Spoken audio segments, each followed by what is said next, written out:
and welcome to the Yerky Boys. May the Candrona shine and strengthen you. My name is Will. My name is Jonathan. And we are the Yerky Boys. This week we're doing book 27, The Exposed. Released in February 1999. Yeah! February 1999. Wow. What a month. Yeah, exciting. It's really, really, really exciting. Just a bit of show business up top. We might have launched our Patreon. Possibly. We haven't done it yet, but we may have done it by the time this episode drops. Maybe. Yeah, we've been talking about it and trying to figure it out. If you listened last week, that was the first time it really became a possible thing. And I think it's fitting. I think it would be fitting for our show if we just jump into it without any plan and we have no idea what we're doing. Yeah, that's about right. Isn't that kind of the best way to do it? Yeah, sure. I mean, we could also discuss our plans on the air and monetize it. That's the first Patreon episode you have to pay for. It's us discussing what should be on the Patreon. Yeah, we'll record that before we do it, and then it'll be there for you. Anyway, the possible plan, what might happen, is that if you contribute $5 a month, you'll get 4 bonus episodes. In case 3 hours of Animorphs discussion weren't enough from you, you'll get 4 bonus episodes each month of us discussing possible Animorphs content or other tangentially related media. If that sounds interesting to you, let us know what you think and take a look at maybe patreon.com/theyerkyboys. You got to at least go to that URL out of curiosity to see it if it exists or not. Yeah, I mean, that's what I would do in your position. Right, which is missionary. And sure, maybe we'll start a Discord. I don't know. You can still let us know what you think a Patreon is, and we'll take that feedback into account. We also have some sharing to do. Ooh, okay. Sharing. Thank you. This one comes in from our friend Steven. Mm-hmm.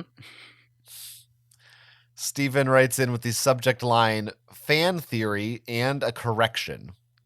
My two favorite things it's to the see only from thing we ever get, really.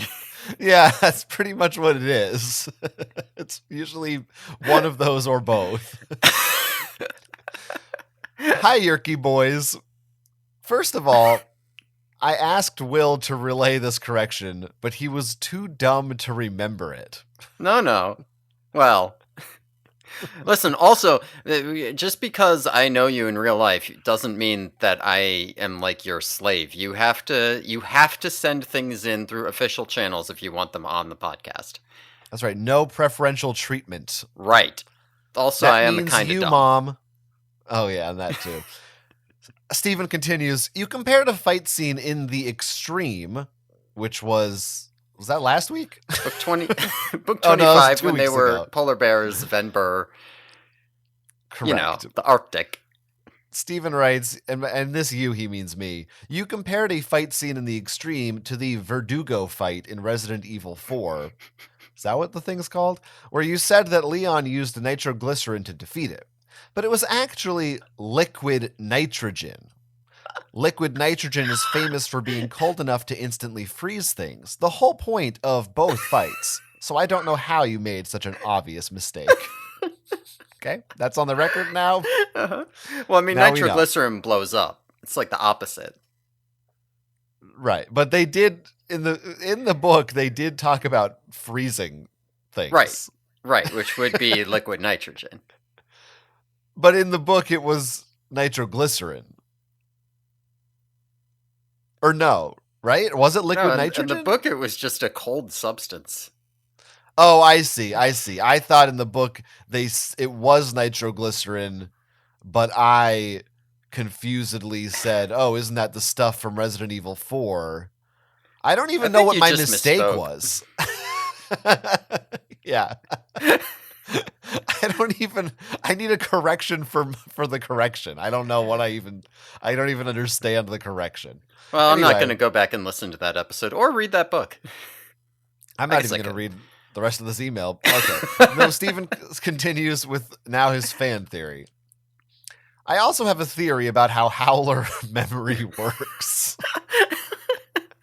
This is so stupid. I hate everything about. This is what humanity has led to.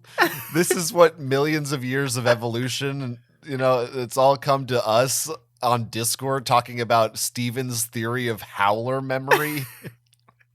This sucks. You're just in a grumpy mood because you got corrected this time and not me. As we saw with the ones Krayak destroyed, there is a time delay before the memories make it into the collective. But I suspect that normally, Krayak doesn't go through all the trouble of zapping individual howlers out of existence and when they lose. I think he built this delay in on purpose so that when a howler dies, its memories don't get sent to the collective, thus automatically pruning any memories of defeat. But this also means that howlers probably don't have any knowledge of what can kill them, or even what death is. So when one howler fell off the edge, they only understood that he was gone, not that he was dead. All he had to do was return and say, "I am back." And they would say, "Yes, you are back." Like I that think reference. Is that Hork-Bajir Yeah. reference? Okay. That was when Visser... Whatever. You can move on. I think that your point about this being a weakness, since they never have opportunities to learn from failure, is a good one. Oh, thanks, Stephen. I just think that Krayak values strength and victory so much that he's blind to this weakness. But I also think this isn't just stupidity on his part. The Animorphs injure a howler and it recovers, and Krayak doesn't have a problem with this. They try to catch the Animorphs multiple times and fail, and again, this isn't a problem. And the howlers do learn from these mistakes, pumping in bug poison so that the Animorphs can't escape an insect morph.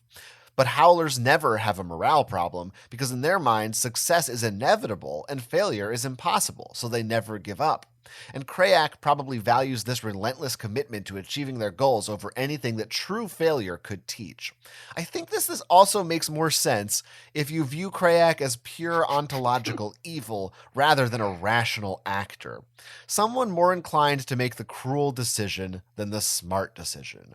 Anyway, let me know what you think. I think, Stephen, that every sentence you write makes me want more and more to stuff you in a locker.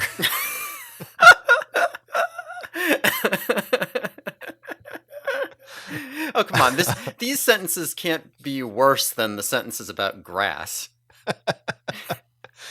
Perhaps not. I mean, at least he didn't say neotenic. Right. Famous word, neotenic. Did say Dr. ontological. Riotnik. That's borderline. That's good. I think I agree with his larger point about Krayak and his goals, and that is very true that they do actually experience failure in other forms in the book. So fair point on that. I don't know about the building a delay into their memory. That feels like you're just trying to excuse the sloppy writing. But sure, if you want to believe that, then I think it's fine. That's what I think. What about you? Yeah, I don't know about the building a delay. I guess you could read it that way. You could not.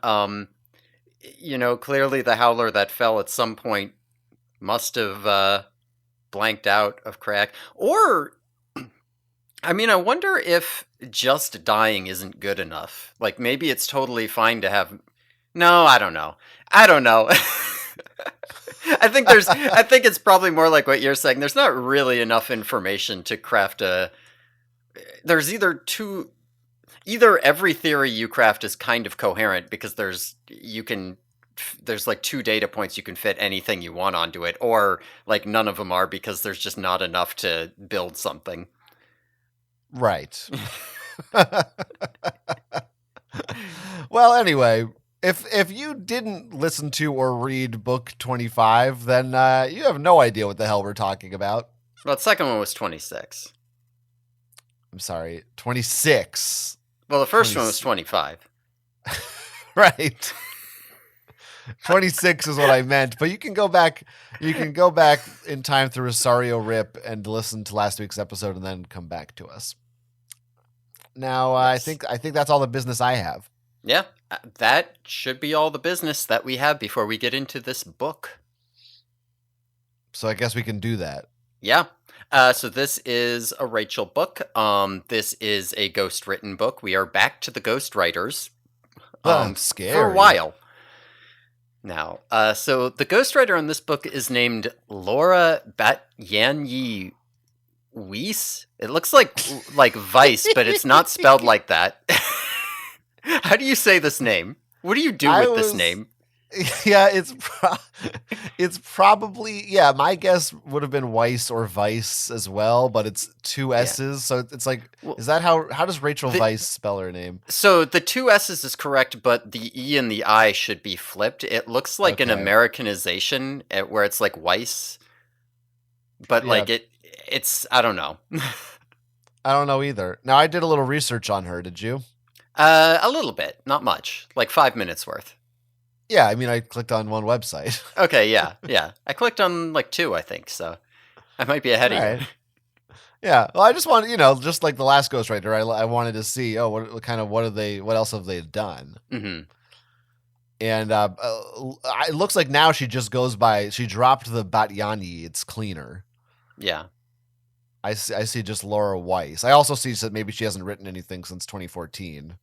Yeah, the stuff that I saw for her writing all seemed to be late aughts into the early teens. So I don't know. It seems like this was like a ghostwriting thing early in her career. Then she had some kind of a thing around then, and then who knows? Did she like start writing under a different name? Did she do something else? I don't know. I didn't look at it. I don't know. Yeah, because there must be like a contract they sign where they're not allowed to say they wrote an Animorphs book, or at least not like promote it like as part of their official resume or something. Yeah, I don't know because the names of these people. Yeah, no, okay. So the in book 25, if you went to Yeah. the dedication page, there was like the author would like to thank, X person for writing for help with the manuscript. But Sure. in this book, I don't see any mention of this person. Oh, really? I thought they were Inside. always dedicated. I thought they were too because I had seen them in multiple books, but this one sure isn't, or at least my copy isn't. Interesting. Yeah, that's weird. I just know that from looking up the last author and now this one, their own websites and portfolios online don't say anything Yeah. about Animorphs, which I would think if you're an author, you would want to tell people you wrote an Animorph. Like that's a well-known series. Well, I mean, unless you're really trying to get out of Kid Lit or something, I feel like that goes on your resume.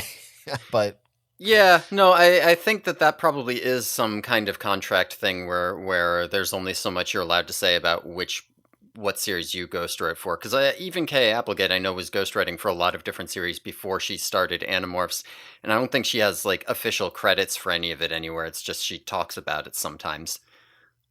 yeah, well, Laura Weiss is a native of Central Jersey, so shout out. Yeah, so get her the fuck out of here. And don't be rude. And it looks like she has written mostly romance novels. So it's interesting when I was reading through the plot summaries. They were all like marked as being in the romance genre, but none of the like hooks or plot summaries seemed to have anything to do with romance, or like one of them did. For the most part, they all seem to be like teenage familial trauma. You know what I mean? Like, I have a neglectful parent. My mother is an addict. My dad is sexually abusive or something like that. And then there'd like be some romance plot line with the kid and some other kid in it.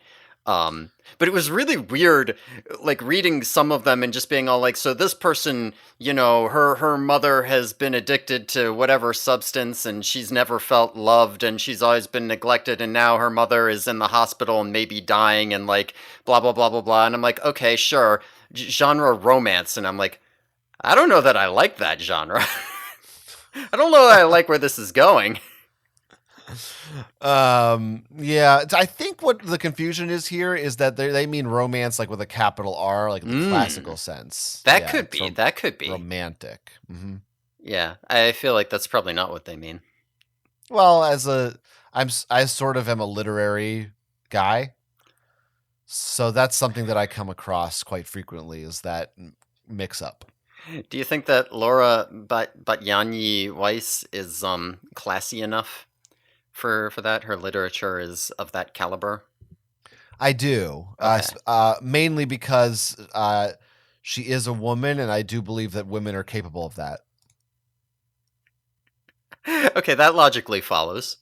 I'm also seeing all of her books that I'm seeing on online don't include the Batyani. So she might have dropped Oh, this yeah. when she went solo. This I don't know about it. I don't know if this is that her middle name. Was she married, or is it just like that name is too hard to say? We can't sell you with that name.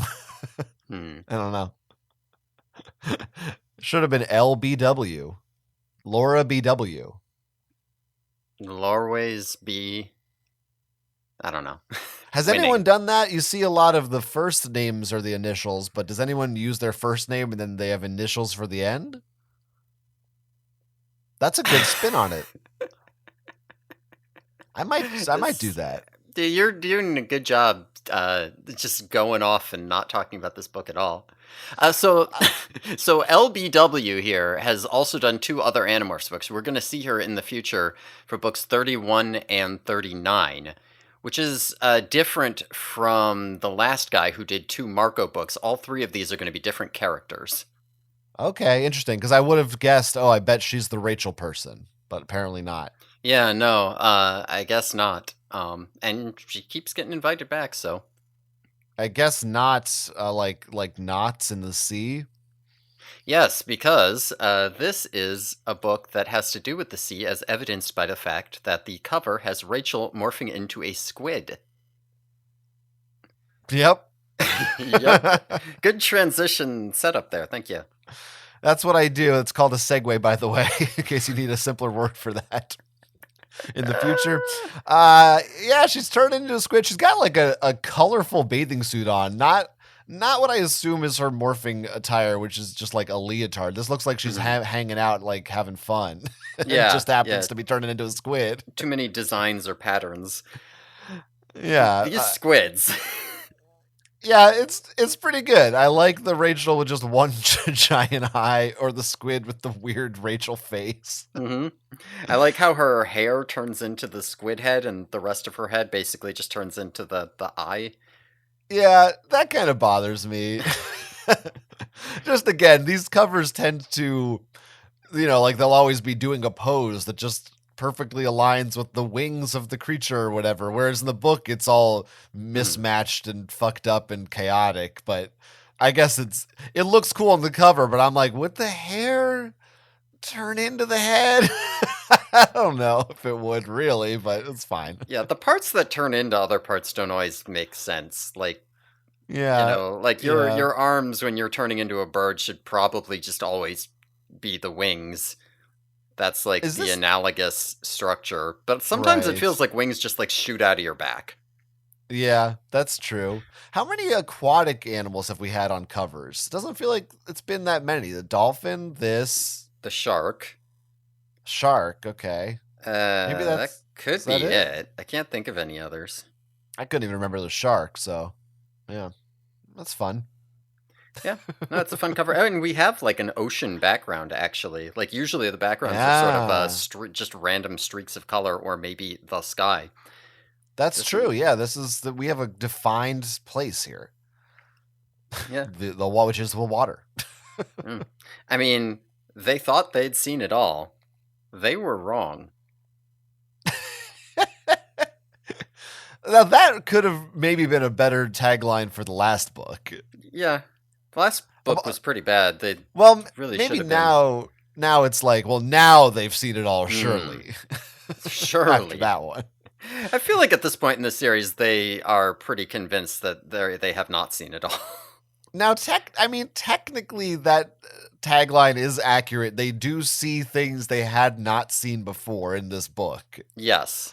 but I don't know that it's truly a real. As compared to the last book, it's not like holy shit. hmm Our world's really turned upside down now. We're kind of past that point. It's yeah. I don't know how the. You're not really going to turn the whole world over again. But it's fine. It's whatever. And oh, okay. I just looked at the You inside. just looked at the inside cover, huh? Would you like to try to describe it? It's Rachel and a squid, of course, in the foreground. There's some other Animorph squids, presumably. I guess you don't know if you're reading this for the first time in the background. And there's also a giant underwater ship, like a spaceship or some kind of submarine that is shaped like a cute dog, a bit like Snoopy, you might say. Bit like Snoopy, glowing green. And when I say shaped like a dog, I mean like it looks like a robot dog. Yes. Yeah, no, it looks, if you were to imagine some kind of toy robot dog that walked around awkwardly on legs and everything was round, it would be that, except those legs are like sitting sideways and they're like thrusters.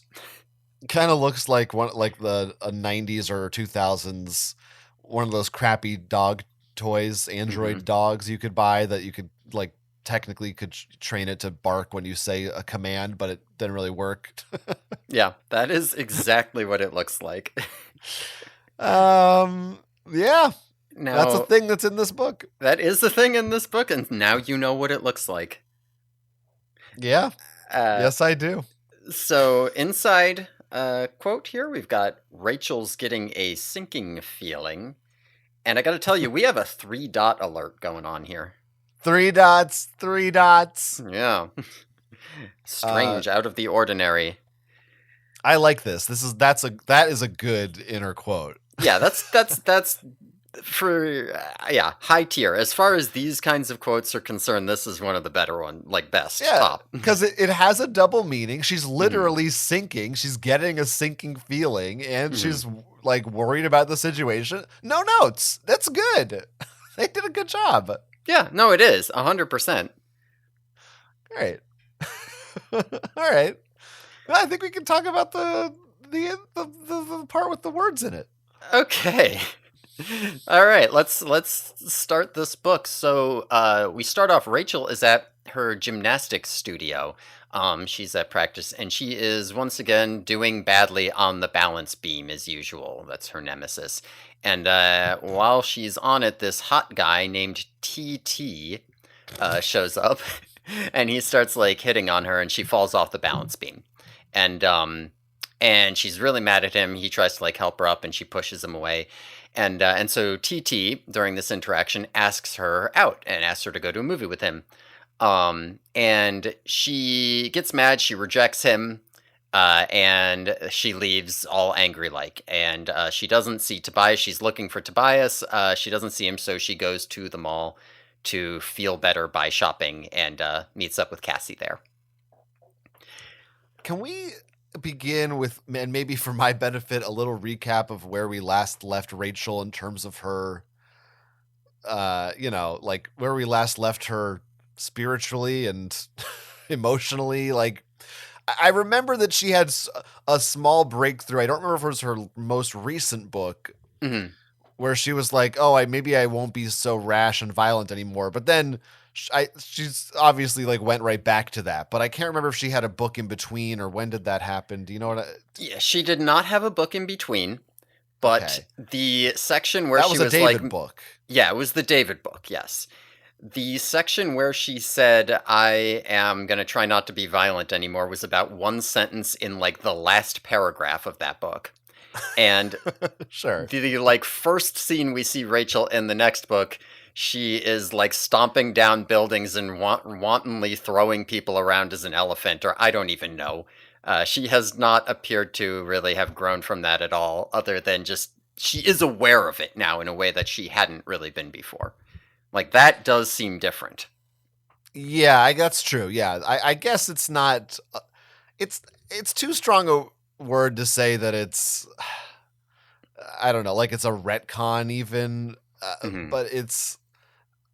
but it is for me. I do remember feeling like... Maybe it was only one sentence, but I did kind of feel like it felt at least a little significant. Yeah. But, yeah, in this book, she's back to being... as she says, reckless. Mm-hmm. which she believes keeps her alive, is being reckless. That's Yeah, her perspective. I don't know, because the other Animorphs are still alive, and I'm not going to say they aren't reckless, but Rachel might be a little more so, and I don't really know that that's the deciding factor here. I would say maybe it's Jake is the reason you're alive. That could be, yeah. Don't know. The reckless thing probably isn't doing it for you the way you think. Mm-hmm, mm-hmm. But anyway, yeah, that's the mindset of this book, and I do think, as you said, it does represent a sort of development, maybe not a development like a progression towards being a better person or a more stable person, but it is a development of her character that she is now dealing with it in a more front and center way. Yes, yeah, and you know, I'm trying to think if I think that this book does have her seeming like she's actively confronting it. I'm not sure that she is, because like there is a difference between I'm aware of it and I'm trying to confront it and I'm failing, and like I'm aware of it and I take note of it and then I just don't do anything. Yeah, it's more like that. Yeah. She's too preoccupied in this book thinking about her boy troubles. Mm-hmm. Boy problems, as Yeah. Carly Ray would say. Yeah, I mean, I guess one of the other things is that with Rachel's violence problem, it's like they kind of they bring up that this is an escalating issue, and then when they do say, "I decided to be better about it," that's like a final concluding point in a book midway through the series. So that kind of like can't be the conclusion. Like that has to be, you have to explore that further to some extent. Like it feels like you teed up this thing that she's got to deal with. You can't just say it's dealt with. I don't know. Yeah. Well, I think it was just an issue of they sometimes like to end books and they want you to feel like there's resolution, but then they remember, oh wait, there's more books. Yes. so it's just all you had to do was just tweak that end of that last one just a bit, and it would lead more naturally into this. It's really their fault. Like the same thing with Cassie in the Departure book. Like you got to write yourself an out. Why are you making it so you're gonna have to just go back on what you said? Like, I'm pretty sure they knew there were going to be more books. I don't think they were, at least I assume they weren't guessing each month, are we going to get renewed for another book? They probably knew. And I mean, that's the other kind of frustrating thing, is that it's like, it's not like you can't progress those storylines. It's just that sometimes they don't. And when they don't, they do just kind of forget that they happened. So. Yeah, which I don't know. Maybe I'm trying to think of, like, I'm sure Monk learns not to be so worried about germs every episode or something. And then I guess it's kind of like that procedural thing. That's just what happens. Yeah. Or Peter learns to be a better husband to his family in Family Guy and then forgets. I was going to say, it's like Scully sees an alien, but then she's like, well, I bet there's not one this time, though. It's more like that. It's not really like the thing I said. Yours was good. Mine was only good for like season 1. Does he actually ever learn to be a better father? I feel like they try to make him learn lessons for like the first season, and then they were like, no, this is dumb as shit. We're not doing that anymore. He is the Family Guy. Yeah, that's right. Yeah, and we're lucky do a there Family is Guy cast one. Next. That's most of what our Patreon is. Just fam. Well, because Brian is a talking dog, so that's our in to Animorphs. It's like a talking hawk. Very similar. Okay, so last book, I'm sorry, 2 books ago, we had Marco trying to date the girl of his dreams. Yes. Teresa? Marion. What was her? Marion. That was close. So, and now we have another open here with Rachel and a boy, which feels a little bit like, oh, are the Animorphs, are we starting to get into a slightly more mature? Like now I mean, there's always kind of been some romance stuff, but now Mhm. seems like they're hitting it harder in these books. Yeah, they are for sure. They're pushing on it because, we've got Cassie and Jake actually having their first kiss. Woo. The Rachel and Tobias stuff is a lot more prominent than it was while K.A. Applegate was still writing the series. Like This starting, is, I think it is starting in book 23. It's starting this season is yeah, where you really see it. definitely. This is the ghostwriters took over and they're like, Jesus Christ, let these kids fuck already. Yeah, yeah, Again, that's the ghostwriters' words, not mine. yeah. And Marco is still just hitting on girls. But in this case, we have Rachel coming up against TT. Yeah, well, like, what the hell is that bullshit? Not like TJ. I don't. He also, like, she doesn't say his nickname. She says a guy named TT. T period, T period. Like, that's his name. Nobody, but no, I mean, even if that isn't his name, like, nobody is calling you. And because remember, these are teenagers. The second you say, I'm going to go by my initials, I'll just have everyone call me TT. All the other. Right, right. Every other 14-year-old guy is going to be like, hey, titty, what's up? And then you're going to be like, oh, God, I can't do that. I'll call myself Terrence. Unless you're like a cool party guy like Animal House and it's like, whoa, here comes Titty, dude. He just drank 7 beers and just going to jump off the roof, you know. Yeah, I mean, that would work if he just called himself Titty. This is true, a summer camp that I attended and worked at had, I don't know if you ever do a summer camp? I went to them. I never worked at one. Well, this was a day camp, but I don't know. I feel like a lot of summer camps, this is the East Coast thing. They have we'll have weird inside jokes and traditions and that kind of thing for the campers and the employees. There was a guy who worked there for years who was like, older. He was like in his 40s, maybe 30s or 40s when I was around. And his nickname they called him this like at announcements in front of the whole camp. This was like on his name tag or whatever. His name was Tiddy, Titty.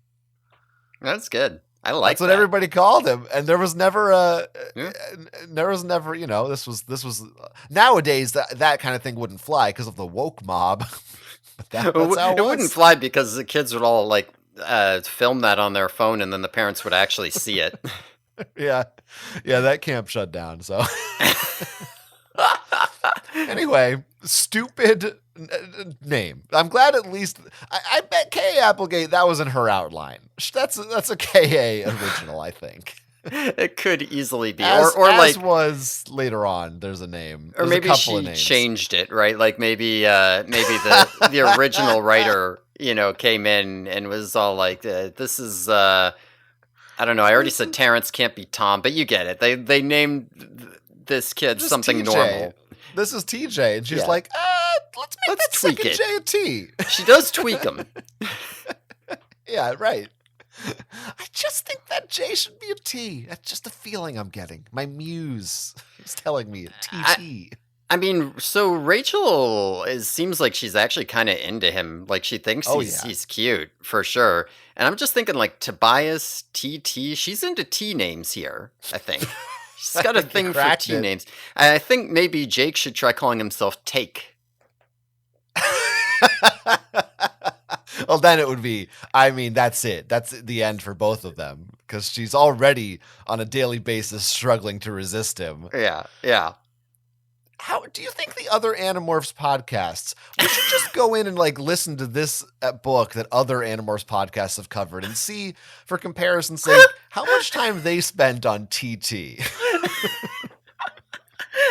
Yeah, I bet they didn't cover him as thoroughly as we do.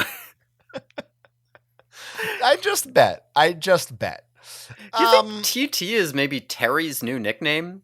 Oh, him and his best friend JJ. He rebranded himself. Yeah, that could be. Maybe it's just Terry and Juan in a trench coat, standing on each other's shoulders. So Rachel almost accepts this date, but of course she remembers Tobias. And I'm going to be honest, for a second I forgot about Tobias.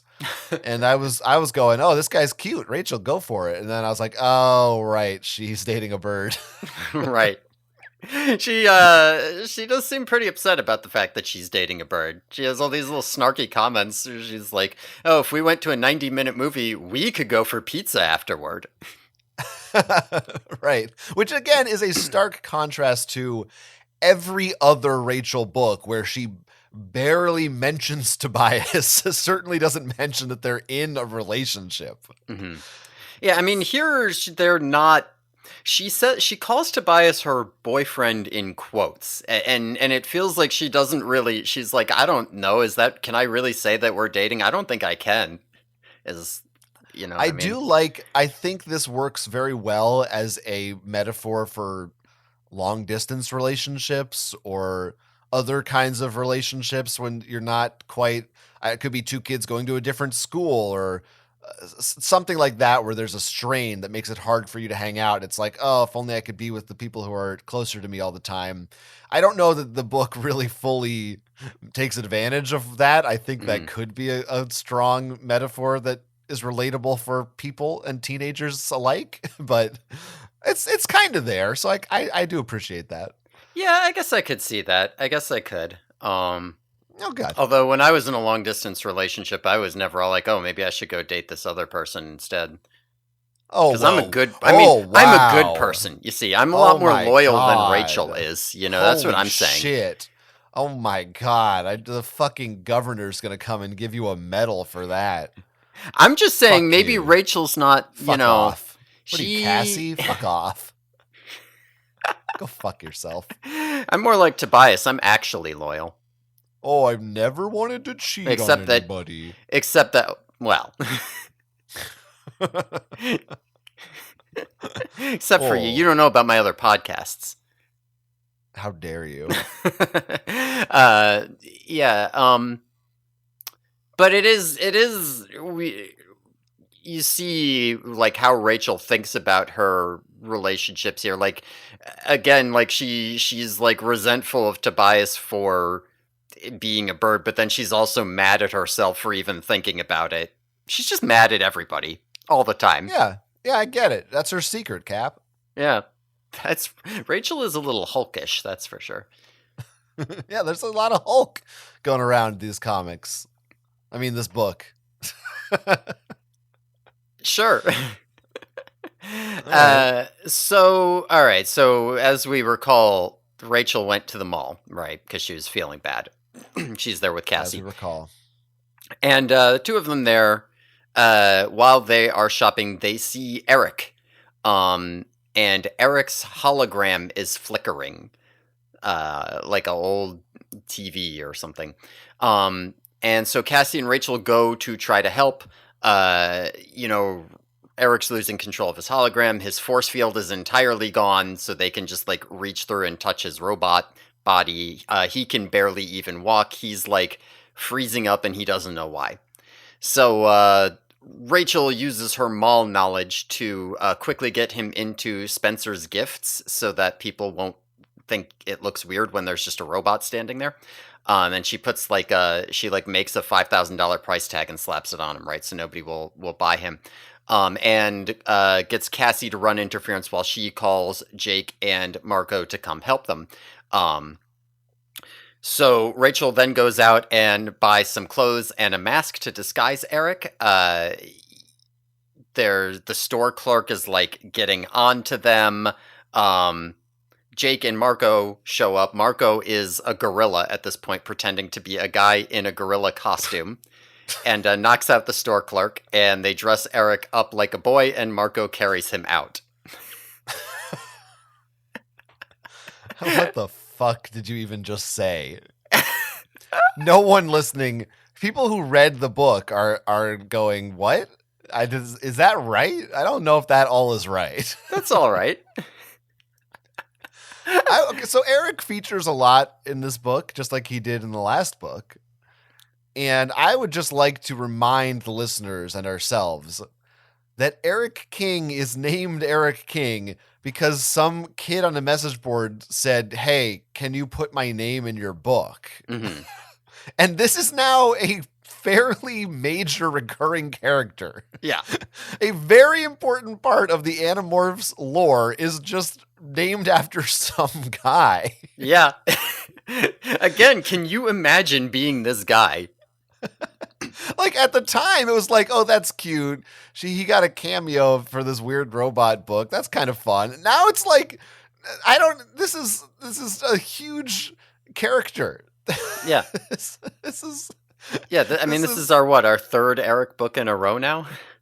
Yes, he's clearly at this point. He seems like he's more or less a mainstay of the plots. Mm-hmm. Yeah, it's what a ride, what a trip for that person. Yeah, And no, here he is. It's crazy. One thing I think really helps with this beginning of this book is the fact that we had our massive Eric book where he was just with the cast the whole time last book, because you say he features heavily, but mostly he's just around for this section at the mall. After this, he's more in the background like he normally would be. True. But he features heavily in what the plot is, yes. but not literally himself. Yeah. But this part really works. Like, I think there's decent chemistry between Eric and the rest of the cast when he's talking with them or throwing out snarky comments or them helping him. And to me, that does feel somewhat built on the fact that we now have some history of him actually interacting with them and not just showing up at school and saying, "Hey, go take out the Yerk laser." I only slightly disagree. Okay. only in that I didn't really feel that Eric, during this whole exchange, there's a bunch of like sarcastic, funny back and forths between them all. And I never really thought of Eric as being a snarky, sarcastic character. And he really throws out a bunch of like, well, gee, did you think kind of stuff here? And I don't remember him ever doing that before. He's like a robot that was programmed to be nice and happy. It just didn't seem quite fitting for him. That is fair. I mean, he's clearly in a bad mood because he's locking up and he doesn't know why. And maybe he respects them less after he was on Escort Planet with them. Yeah, you could try to surmise that he's been exposed, just like Axe, he's been spending more time as a human and some of it's rubbing off on him. Mm-hmm. But he already spent fucking 5,000 years as a human. Okay, yeah, right. You make a great point. Right. I always forget that because it's weird. But okay, it's fine. I would just like to say, as soon as they said he was all frozen up, the first thing I thought of was oil can. Mm-hmm. And then Cassie or somebody makes a joke about that, and so I thought of it first. Good job, you beat Cassie. Now, if you'd beaten Marco, that would have been something to brag about. But well. It seems pretty easy to get in ahead of Cassie on the joke. Marco's the master. I can never attempt that. When does this freezing?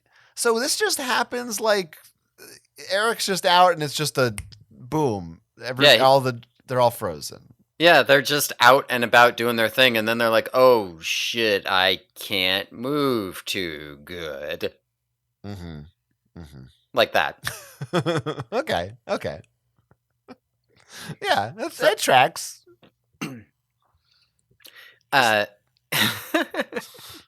This Spencer's clerk. Oh yeah, this means the Spencers in general. There's a lot of mall business here. Yeah, there is a lot of mall business here. The Spencer's, one of those stores when you are a kid and you're the age when you read Animorphs, it's like the coolest store in the world. And then when you're in your 30s, it's like the most horrible thing to even be near, and you hate it.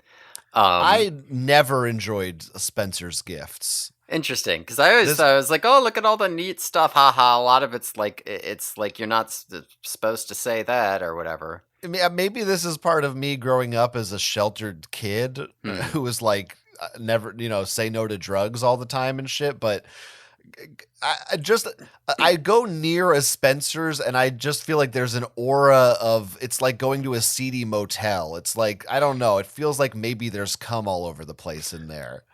It just has a gross smell.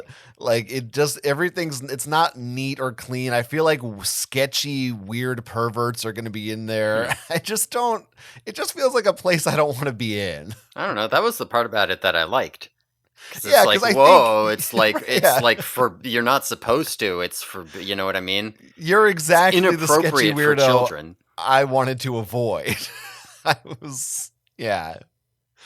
It's like going into a sex shop almost. Like it's like, ugh, I don't know. There's something just But like when you were a the kid, air weren't you feels all heavier. weren't you as a kid like, yeah, but you're not supposed to go in a sex shop, so like I could get away with getting in it. You never I felt like mean, that? I mean a little bit, I think, but I think for me that was more what Hot Topic was. That's pretty lame. That was more my speed. That's not lame. At no point in my life did I ever think of Hot Topic as like the forbidden place.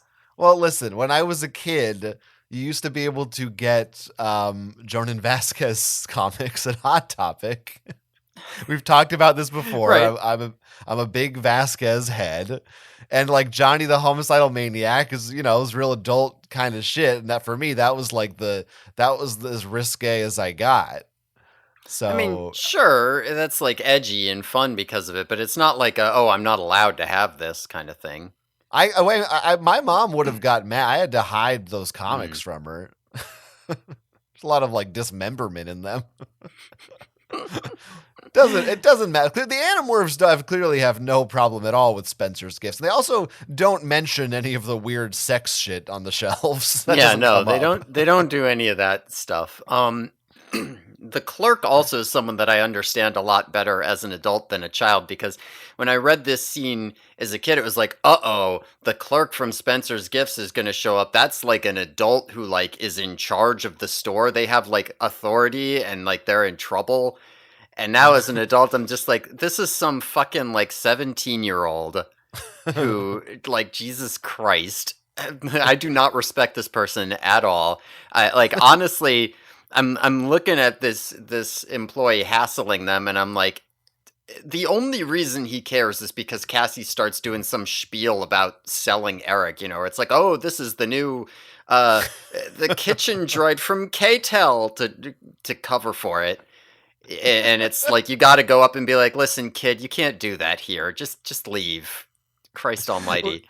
Which is really, I don't know if this is the time it took place in or if it's just dumb kids' book logic, but I don't think anyone would actually give a shit about this robot. Like, Yeah. they would just leave it alone. Yeah, I mean, like, I could see the idea of Cassie. I am imagining this as Cassie caused all the problems, right? Someone else was in the store and kind of glanced over, and Cassie's like, oh, yeah, that's a cool robot. Let me tell you about it. Ha ha ha, because she's nervous.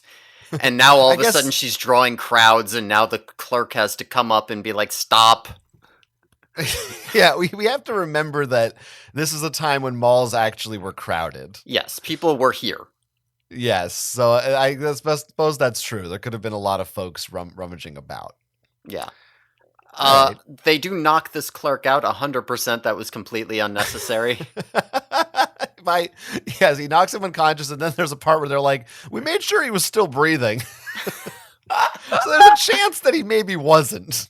But that's fine. It's just another casualty of war. It's fine. He gets up and he's fine. He does an interview on TV later in the book. Right, that's right. The Marco here is walking around as a gorilla in the mall. He is wearing a hastily made like sandwich board style sign that says King Kong versus Godzilla. People buy it. How far we have come from we must be very careful with our powers, never use them in front of people, to Jake and Marco just casually, hey, it's me and a gorilla. I like broad daylight. I like when Marco shows up and the Spencer's guy's like, suspiciously, he's like, that's a pretty realistic gorilla suit. Like, he's not standing there like, holy shit, is that thing real? Is that a fucking real gorilla? No, I don't believe you. He's like, I think you kids might be trying to sneak a real gorilla in my store. Yeah, I could never. There's no gorilla suit on Earth that looks No. half as realistic as a real gorilla. No. It's absolutely crazy Yeah, to like think. you could get someone to panic and think a fake gorilla suit was real. You are not passing off a real gorilla as fake. No, it's like you can't. You're not. It's never. Yeah. But they do. They do, and it's fine. And we also have a little bit of Rachel leadership moments here. A little like through line of Rachel's making like her temporary decisions till Jake gets there. And there's like a bit where she feels like kind of resentful, but also kind of relieved when Jake takes over for her. So I don't know. There does seem to be kind of a little teeny hint of a through line about Rachel having some issues with leadership. Well, this is her domain. She has mall knowledge. That's true. This is her domain. This is when you defer to Rachel, just like you defer to Marco when you're at the joke shop. Right. When you're in Spencer's, you defer to Marco. Yeah, right.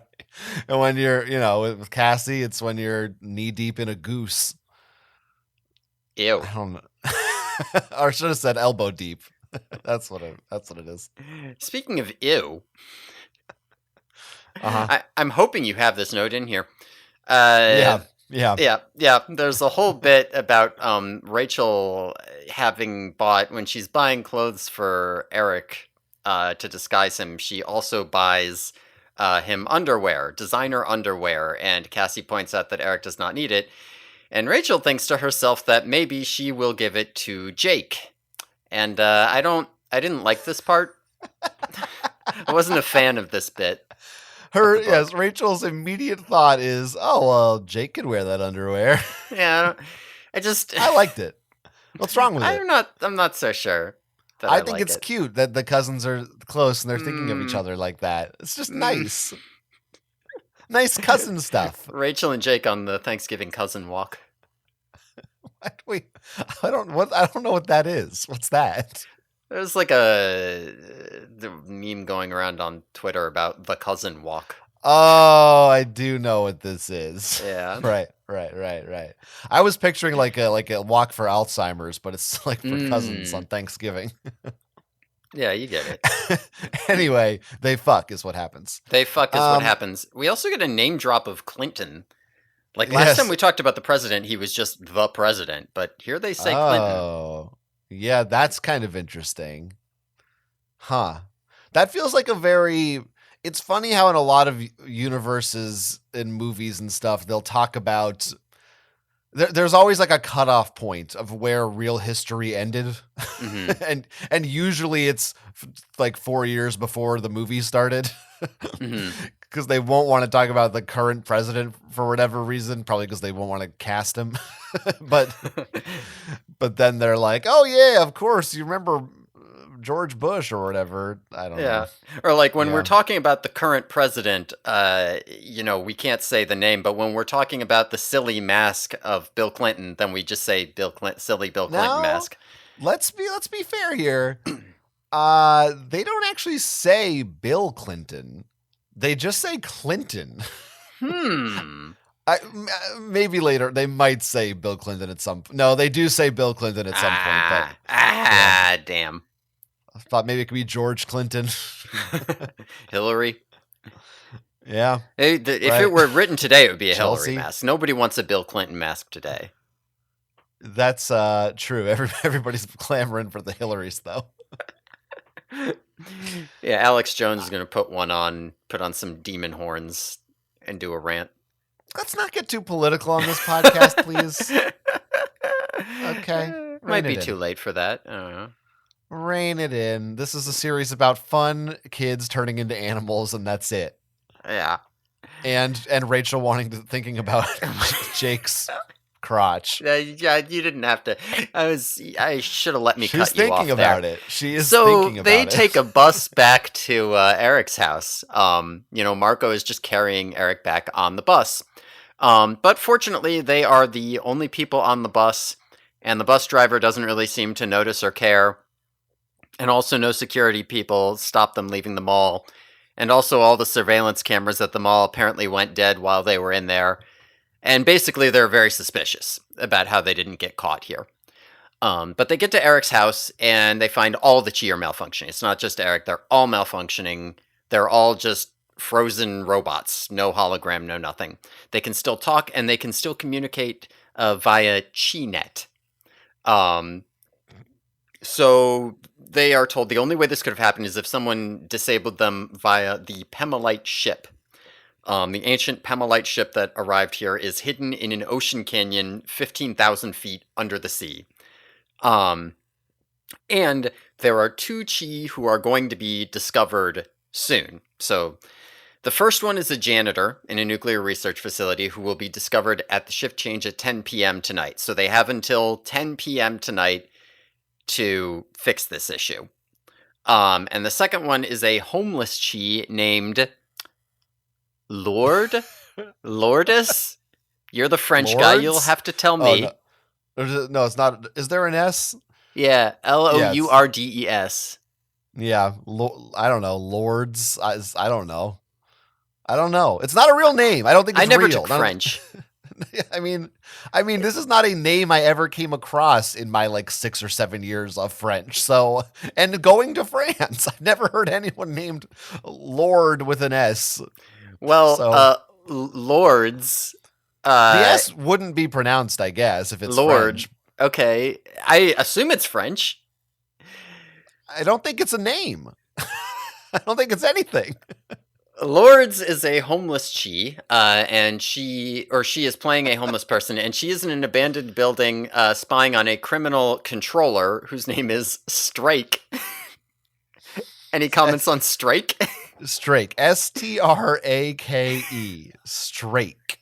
Yes, so Lourdes... And not Mr. Strake. No. There's no indication if this is his first or last name. His name is simply Strake. This is a Batman Beyond villain. Now wait, are these their Chi names or do they have Chi names? They should have Chi names. Remember all the Chi were named Chi whatever. I think Lourdes is her human name. Terrible. Because otherwise she'd be Chi Lords. So Lourdes is a town in southwestern France, and was popularized as a given name. Also looks like it could be a Spanish name. It's a town where the Virgin Mary reportedly appeared to a young girl in 1858. That's a very shitty thing to have be your claim to fame. So it's a name. Now, if I search for Strake, you think that's going to give me anything? Anglo-Saxon origin, derived from the word strake, which means stripe. Okay. Is it a name? It's according to Google, it is a name. All right, well, the police are going to raid Strake's building in 20 minutes, and there are controllers with the cops. And additionally, they find out that the Pemalite ship signal has been picked up by the Yerks, and the Yerks are going to be trying to find it and might get there first. So 20 minutes to extract Lords from a major shootout, about 9 hours to find the ship 15,000 feet underwater and do something about it, and also there's Yerks. So that's the plot of this book. The Chi are weird. Mm-hmm. It's like, what? Expand. Why do they? So they have this ship at the bottom of the ocean. Mm-hmm. We've never heard about this before. This is a spaceship or it's a underwater ship. I actually still am not sure. It's when the Pemalites came here through space, their ship landed here, and the Chi hit it in the ocean. Okay. They have cloaking technology and hologram technology. Yeah. But this they decided, let's put it in the ocean. Yeah. They have an underground bunker that's like 1,000,000 miles big, but let's put our ship in the ocean. I mean, this is pretty unreachable as a place. Okay, but it seems like it's also pretty unreachable for them. Like it's hard Well, to like they can get to it, but it's far away. we're gonna find out later that it's not that hard for them to get to if they can move. I guess. And also, okay, so we don't. So okay, so yeah, so the ship also can control all of them. The Why does ship the is ship exist? the ship is it's like the central like chi server network. So like It's all their their mothership. operations run through it. Yeah, like the chi net is run through its servers, and I guess it can in fact control all of their operations or something. It just seems like they should have a backup server or something. There should be a way to remote access the control functions of this ship. It does. How could they? These are the most advanced androids, advanced technology, maybe in the galaxy. You're Certainly on talking about some Earth. pretty advanced concepts here. Like you're asking a lot from a sci-fi writer in only the 90s, and we didn't know about things like remote access back in the 90s. How could It she wasn't. possibly have understood and written such a thing? It was. We needed that 2000 switch. You got to wait Yeah. 10 more months, and then it's like, oh, it's the future now.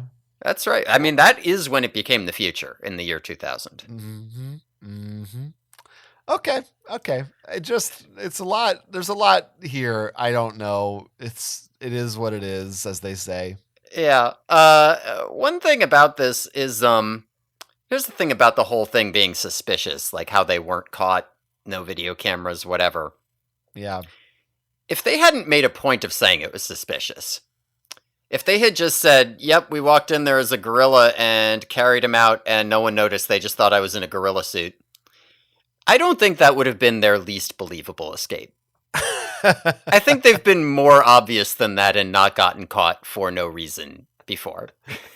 Agreed. And to that point, later on, there's a thing that happens that they're like, this is way too big a coincidence. Something's got to be going on. And I was like, no, I fully believe that just would happen.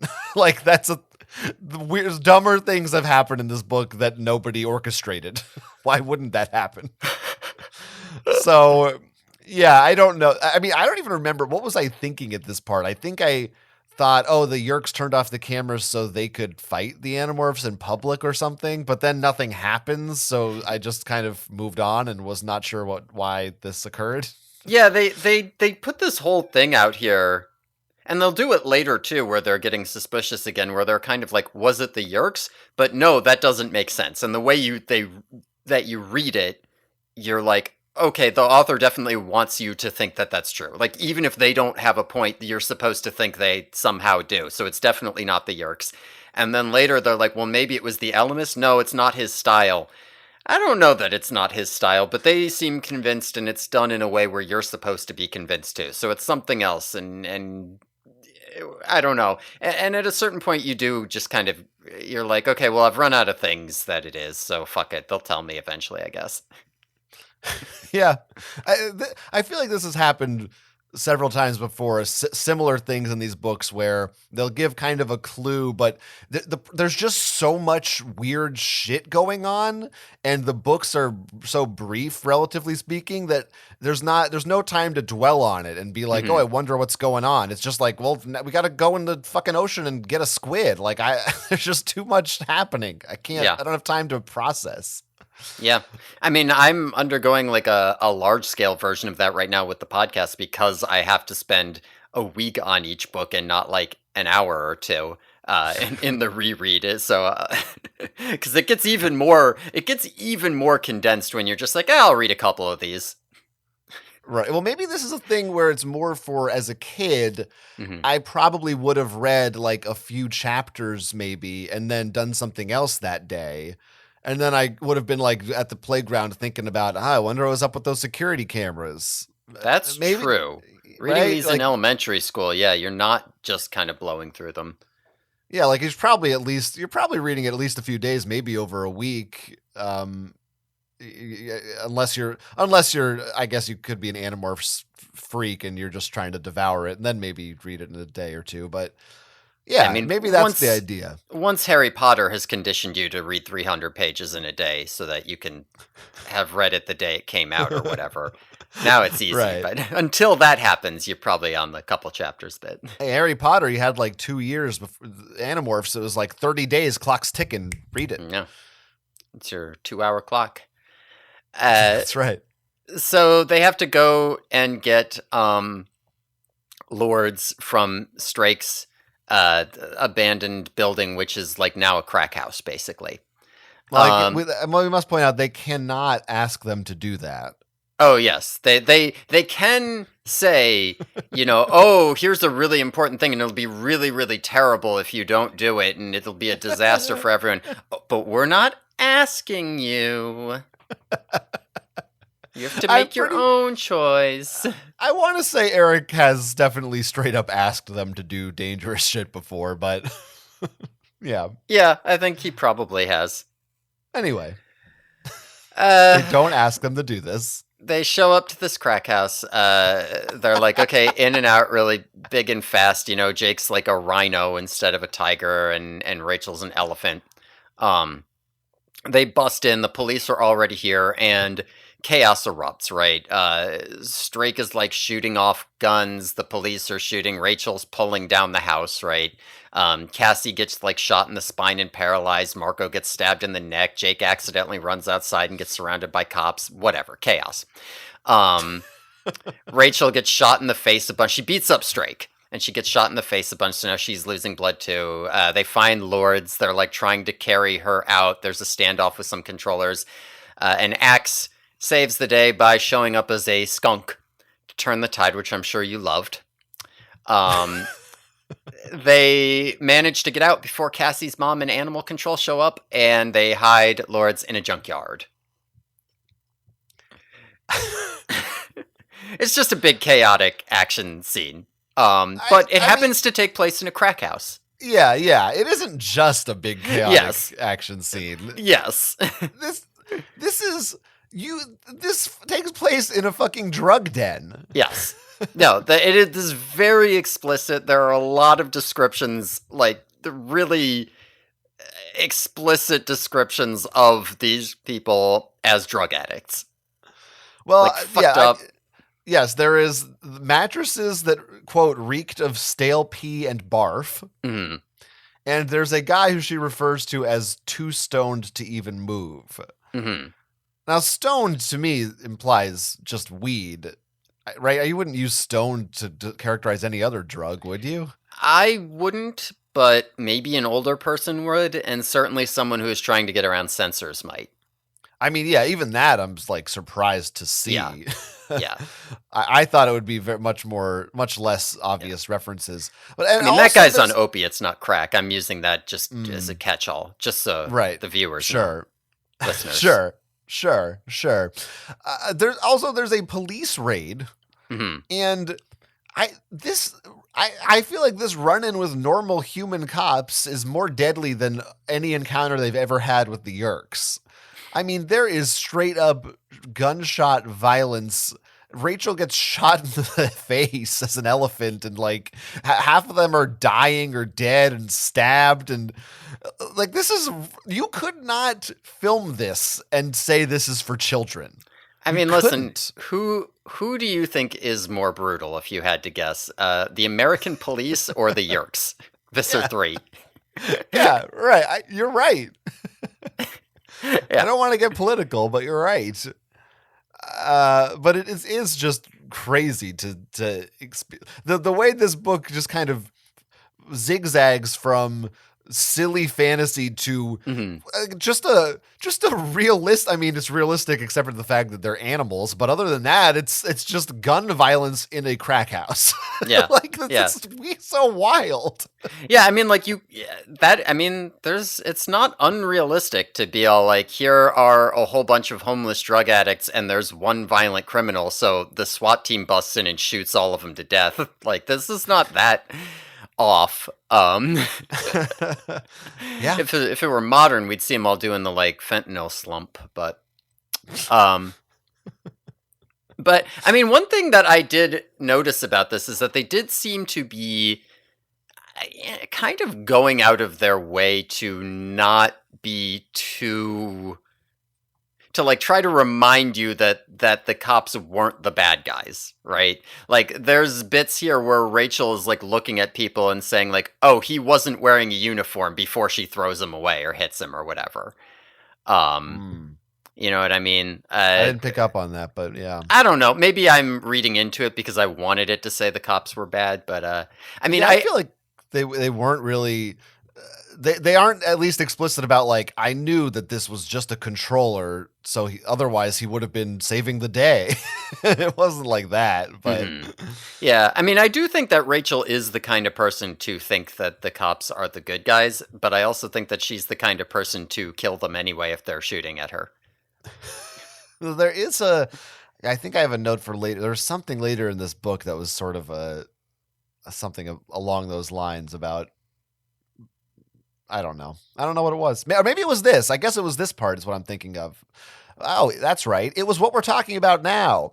Just her being like, "Oh, this guy was too stoned to move or whatever." Feels like it feels like the character not explicitly saying it, but implying that, "Oh, hey, kids, drugs are for losers," right? Yeah. Which is a little bit. Which maybe Rachel does think drugs are for losers. I don't know. Oh, she 100% does. Yeah. Yeah, there is something about the framing of this, and it's hard for me to put my finger on it, but it does feel, because Rachel does talk about like, oh, I wouldn't want Axe to see this because like we've already lost the battle here or whatever. But something in the framing makes it seem more like, oh, crime took over this bad neighborhood and not like we failed this bad neighborhood and that's why crime's here. You know what I mean? Like the idea is that these drug dealers here are the bad guys and not a symptom of the actual bad issue, which is that we're not taking care of people properly. And some of that you could say is Rachel for sure, because Rachel's the kind of person to just say like, I need a bad guy. I need somebody who I can hit. But I don't know. I wonder if some of that is also just like a more old school thought process when it comes to that kind of thing. I actually think, all things considered, it's written fairly neutrally. It Yes. doesn't really paint. And if anything, the cops are the antagonists. I mean, they're literally fighting them and being shot at by them, and it doesn't implicitly or explicitly frame the druggies as bad guys. Like it kind of does. Like they refer to them as criminals and stuff, but they're not like doing anything real bad to them. Well, they are also being shot by the bad guys. They're being shot by the cops or should I say the bad guys? They're being shot by the druggies, and they're also being shot by the cops. Yeah, and no, I do agree. It's written pretty neutrally, especially considering this is a kid's book where you would expect it to be very much like the cops have to save the day. I'm just being nitpicky because I want it to be anti-cop propaganda personally. Well, maybe you could argue that the fact that it's neutral is like the fact that they're not taking a stance means that you're kind of assuming something about it. Yeah. No, I mean, like, I think there are hints there where you do see, like, okay, they're both getting shot at, but it makes a bigger deal about it when the druggies shoot at them, or, like, you don't really see them attacking the cops, even though they must sort of do it, but you do see them attacking the druggies. But it's all very subtle, and not the sort of thing that's, like, it just spells out some message toward you. Yeah. Weird scene. Weird. Why? Like, why? Who? What is this exactly? Like, why did they decide? Were they trying to educate kids about the homeless, drug-addicted community? Like, why? This could have taken place anywhere. It's a fairly weird choice. Yeah, I don't know. And I wonder how much is K.A. Applegate and how much is this lady who wrote all those books about, like, horrific familial trauma later on. Yeah. Might have been that. And why would the publisher just be like, yeah, sure. Well, but the publisher's never read a single Animorphs book to censor anything graphic in it. That's true. That's true. Now, I actually, at first I didn't like the skunk. Mm-hmm.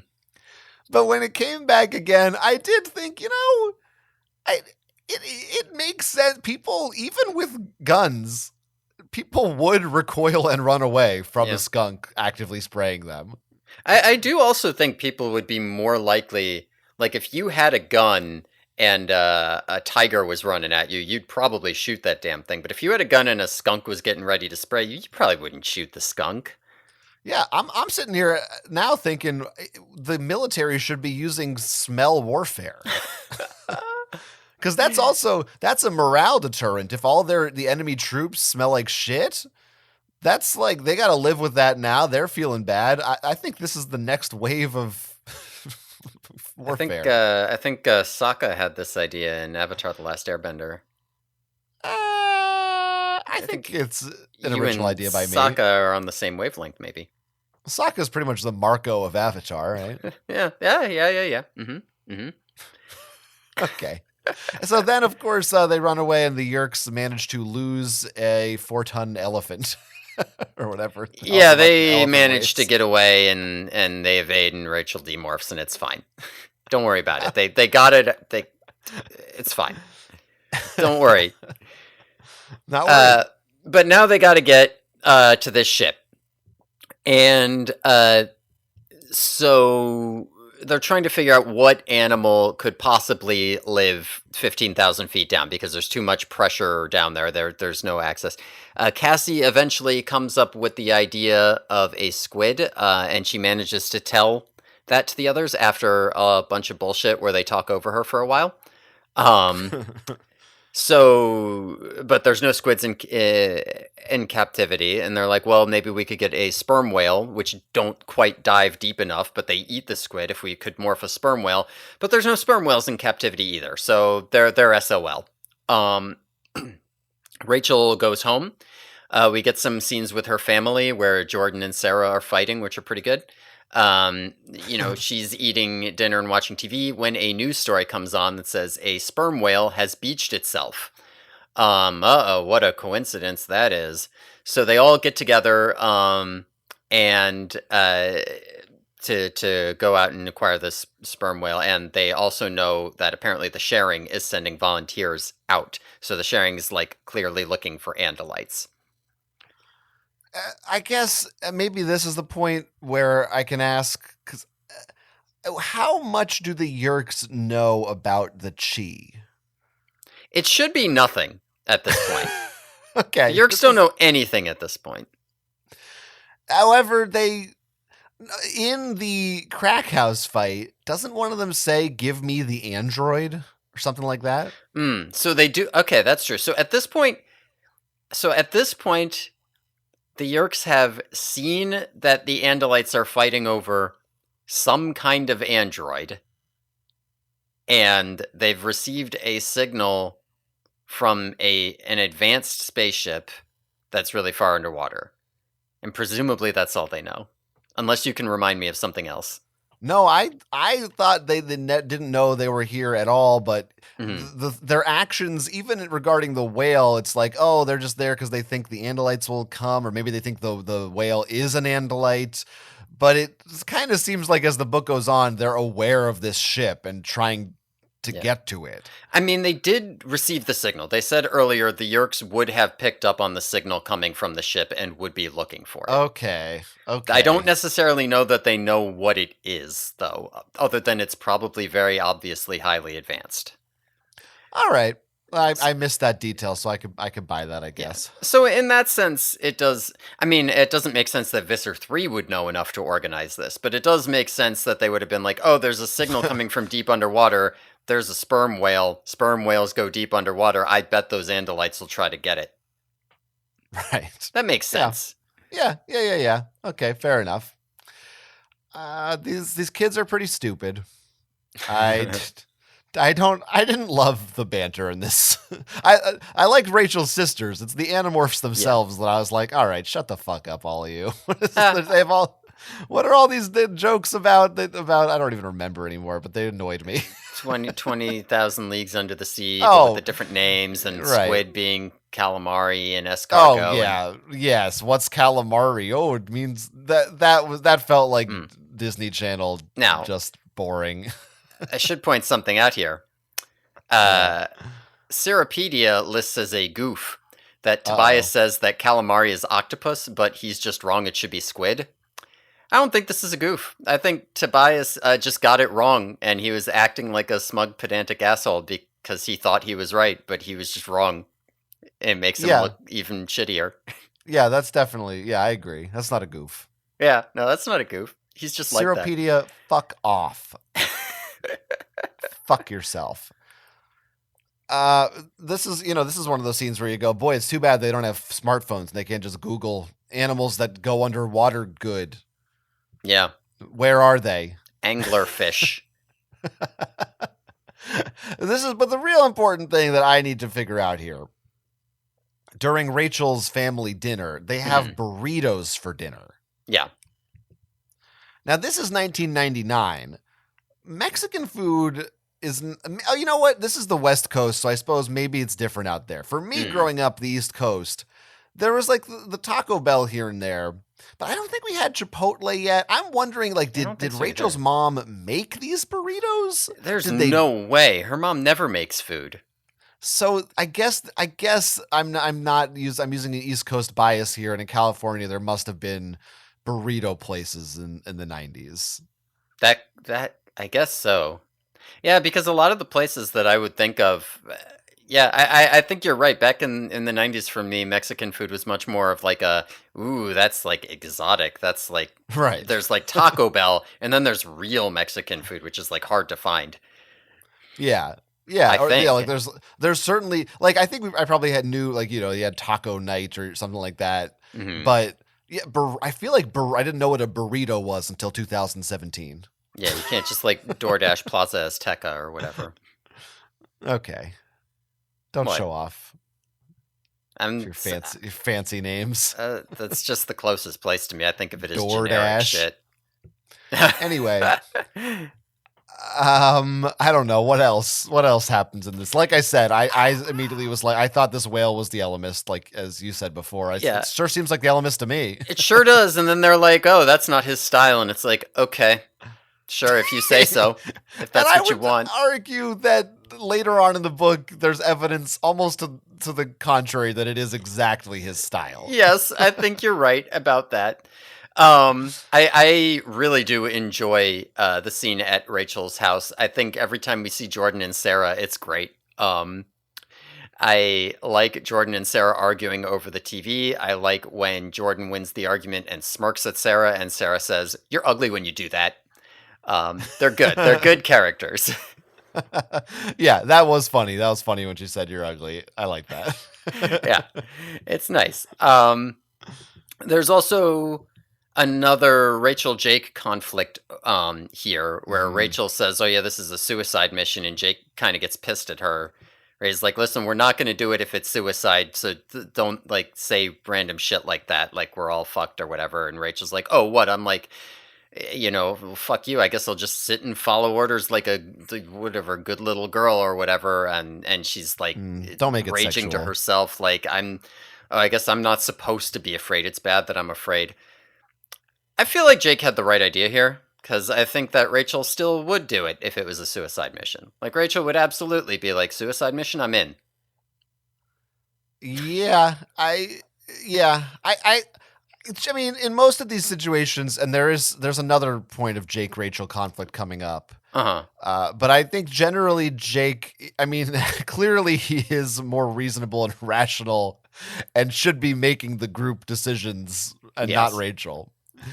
But we feel that, Jake's kind of learning to manipulate Rachel too. Honestly, he's a little bit kind of a hypocrite, I think, because he's like, oh, Rachel, you're being too reckless, but when I want you to be, then it's good. Yeah. I think that's a reasonable read. Yeah, and a lot of these scenes here, Jake does kind of come off as the bad guy, but I think a lot of that is that it's from Rachel's perspective. Yeah. It was really the part in the next section that was like, whoa, damn, Jake's pissed. Yeah, I mean, but next section, let's get there. They go out to get this whale. The idea is they're going to go straight to the whale. They're going to get the whale, get the squid, go straight there, because they do not have time. 10 o'clock is closing fast. Eric has given them access codes to the ship's computer, access code being 6. Funny joke. Uh, so they don't want to all expose themselves to the sharing yerks, so they draw straws to see who will go in and get the whale. Rachel makes Tobias cheat, because he can see which straw is the short one. And she wants to go and get the whale. So she makes Tobias cheat for her. And so Tobias is like, oh, I'm also in on this, and he also cheats. So Tobias and Rachel are going to acquire the whale. And after they do this, Jake pulls Rachel aside, and he, like you said, he's fucking pissed. He's like, now Tobias is going to have to do this too because of you. Don't fucking do that again. So they go down and acquire the whale, and there's like a bit where Tobias gets his talon stuck, and Rachel has to knock him free in seagull morph. But they acquire the whale, and they go out as seagulls. So yeah, let's talk about the Jake scene. Yeah, it's real. It's much heavier than I expected. Mm-hmm. And I mean, well, the fact that he can tell too, like he knows that she used Tobias. They should go to the casino. Just position Tobias in a window right outside where you can see the player's hands. Yeah. Actually, I guess he could just turn into a fly no, because you need the good vision. Why aren't they going to casinos? This could be a whole thing. Anyway, you're thinking like Marco now. I'm thinking like David a little bit. Yeah, kind of both of them.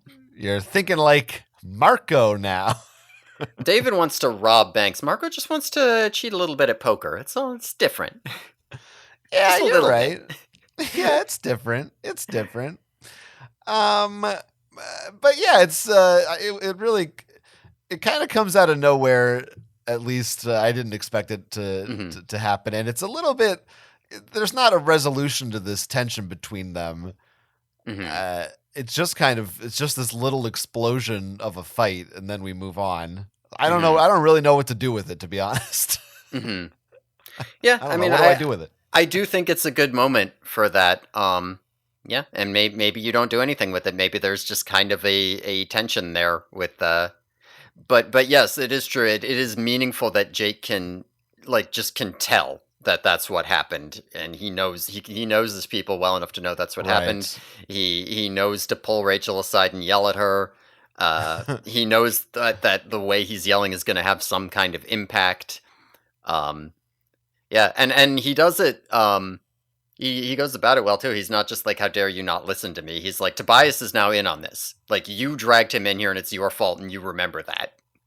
But what are we really, again, okay, I guess you got the high ground here, Jake, but you were just going to make 2 random people get into it that might have still been Rachel or Tobias. Like, why is it?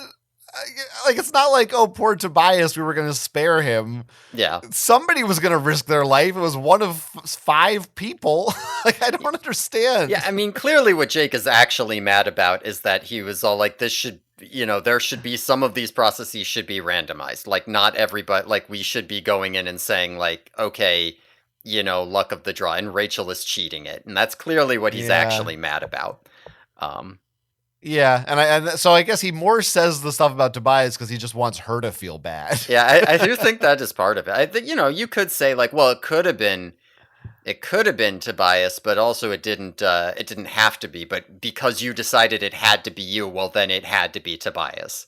So there's something there. But yes, I do think Jake is not necessarily saying what he's actually mad about. He's just trying to get Rachel to listen. He probably really wanted it to be Tobias and Marco, hoping that they would get killed and he'd have Rachel all to himself. Whoa. That's his plan. Jake's kind of a cold-hearted bastard. Yeah, he really, really, really is. I do want to quickly just mention, because we moved past it, but there was a sentence from the last segment that I liked where they're trying to figure out, who's responsible for this whale? Is it the Ellimist? Who's jerking us around? And Rachel says, we'd see who jerked who. So I just wanted to highlight that. Okay, that's a line, all right, I guess. Because I think it should be whom. Yes, it should be. We'll see whom jerked who. Right. Anyway, back... Yeah. Oh, yeah. I was just Yeah, saying no. that I liked the part where Tom was like, "Is anyone here a marine biologist?" Right. The sea was angry that day, my friends. Like, no, hold on. uh, Hold on. yeah, Hold on. yep. I'm Like holding. an old Andalite trying to send back cinnamon buns at the Cinnabon. It's good. It's Yeah. really good. Except they'd never do that. Never, an Andalite would never do that. So, I guess that's true. but Trying to take, I don't know, whatever. Fuck it. but yeah, also this is, so we're setting up a Rachel Tobias moment, Mm-hmm. which I just want to point out at a little past the halfway point of the book, I don't think they have said a word to each other. For all the business up front about them officially being an unofficial item now, I think they haven't even had a conversation yet. Just whatever. They're just not good at talking. Okay, they don't know how to do it. They're bad. I mean, even in this setup for this moment, I do appreciate how Rachel is just pissed off at Tobias. Like the whole time, she's like, "Yeah, later on, I would think it was sweet, but right now, it's just like, how fucking dare he make me feel guilty about this? What a piece of shit." Yeah, I like that. I wish there was more of it. Mm-hmm. But yeah, gotta have more yelling at each other. Listen, they have to spend time tearing down crack houses and morphing gorillas to pull Bill Clinton out of the mall. They don't have time for conversations. that's true. There's also a great. I love that they turned grump into a verb. When it says, "Oh, great," Tobias grumped. Oh, I didn't even notice that. I like that. Yeah, he grumps. He grumps. I love grumping. Yeah, good grumping. Yeah. And grumps. Anna grumps. Rachel and Tobias, they have their moment. They both morph sperm whale. You know, they've all flown out to the ocean. They morph sperm whale while the others hang around as dolphins on the surface. And they start diving. There are a lot of long sequences where they're like, oh, in the pitch black deep, and you know, they talk about how like squids are gonna fight back. They're not easy prey, and so it's like a spooky bit, I guess. And Sure. there's also some bits about how like you know, if they can't demorph down here, if things get too rough, if they demorph, they'll just get crushed to death and die, which is different from normal, where you just demorph and remorph and you're fine. So while they're out hunting, Rachel tells Tobias about TT, and they have kind of like a fight about it, which is an interesting bit here we can talk about. But it takes them a little while to find the squid. They have to redive. They have to split up. Tobias sees the Pemalite ship, and Rachel finds the squid. There's a big fight. She's losing and has to retreat, but Tobias beats it because he's a good predator, and he brings it up for the other Animorphs to morph. Good work. This bit here is probably like the second most memorable part about this book to me, to be honest, which might seem a little crazy, but like to me, when I think of this book, the first thing I think of is the stupid mall scene at the beginning, and the second thing I think of is the is this bit where they're in the depths of the ocean. It is a little weird. I would think that I could think of two other scenes that maybe could come first. Yes, I get it. I understand it. I don't know what it is about this scene that like clicked with me, because it's not you know, like you have this other scene where they're like in the dark, in the deep, and they're in the ocean abyss, and it's not that dissimilar to like, oh, they're in the Arctic and it's cold and they're moving, or like, oh, they're moles and they're underground and they're digging and it's damp and dark. I don't know what it is about the ocean that makes it more interesting to me. I guess the conversation between Rachel and Tobias happening in the background does add to it and makes it a little better. But I don't know. I like the scene for a couple reasons. I think that it does. It harkens back a little to some of the sort of classic Animorphs books, where it's just the pure, we're dealing with being animals in a weird, unfamiliar environment, and dealing with the instincts and making sure we can survive. There's Mhm. no, as of now, there's no fucking space aliens coming at us. It's about nature, and it's about the animal life and that kind of Yeah. thing. That is And- interesting. So far, there have been no real like they've got the space robots, but those don't come at them. They've had controllers, but they had regular guns. So far, no real space Yeah. alien shit. I mean, the whole book, can we say, it feels very reminiscent of The Message. It's Yeah. Yes. almost a remake of that book. It is pretty similar. Yeah, structurally. The other, and I do think though there is something too about being in the ocean, where the ocean is weird and scary, and there's a ton of it on the Earth that we don't really know about, and we can imagine what kind of weird shit lurks down there. And just like being in space, for instance, Yeah. you can't breathe. It feels weird. It's gonna kill you. I think it's got a scarier vibe that I like. So Yeah. I think I understand why this is memorable for you. Yeah, I mean, that is an interesting point. Like, there is that similar thing with being out in space where it's like, if you were a human here, you would just die immediately. It's not like being stranded in the ocean where you would die after a couple hours. You would just be dead if you were down here. And it's filled with horrific, weird cannibal monsters that eat each other. And yeah. You might hear a cat meowing. I don't know. Don't worry about it. It's just it's Fluffers McKitty. Hi, Fluffers.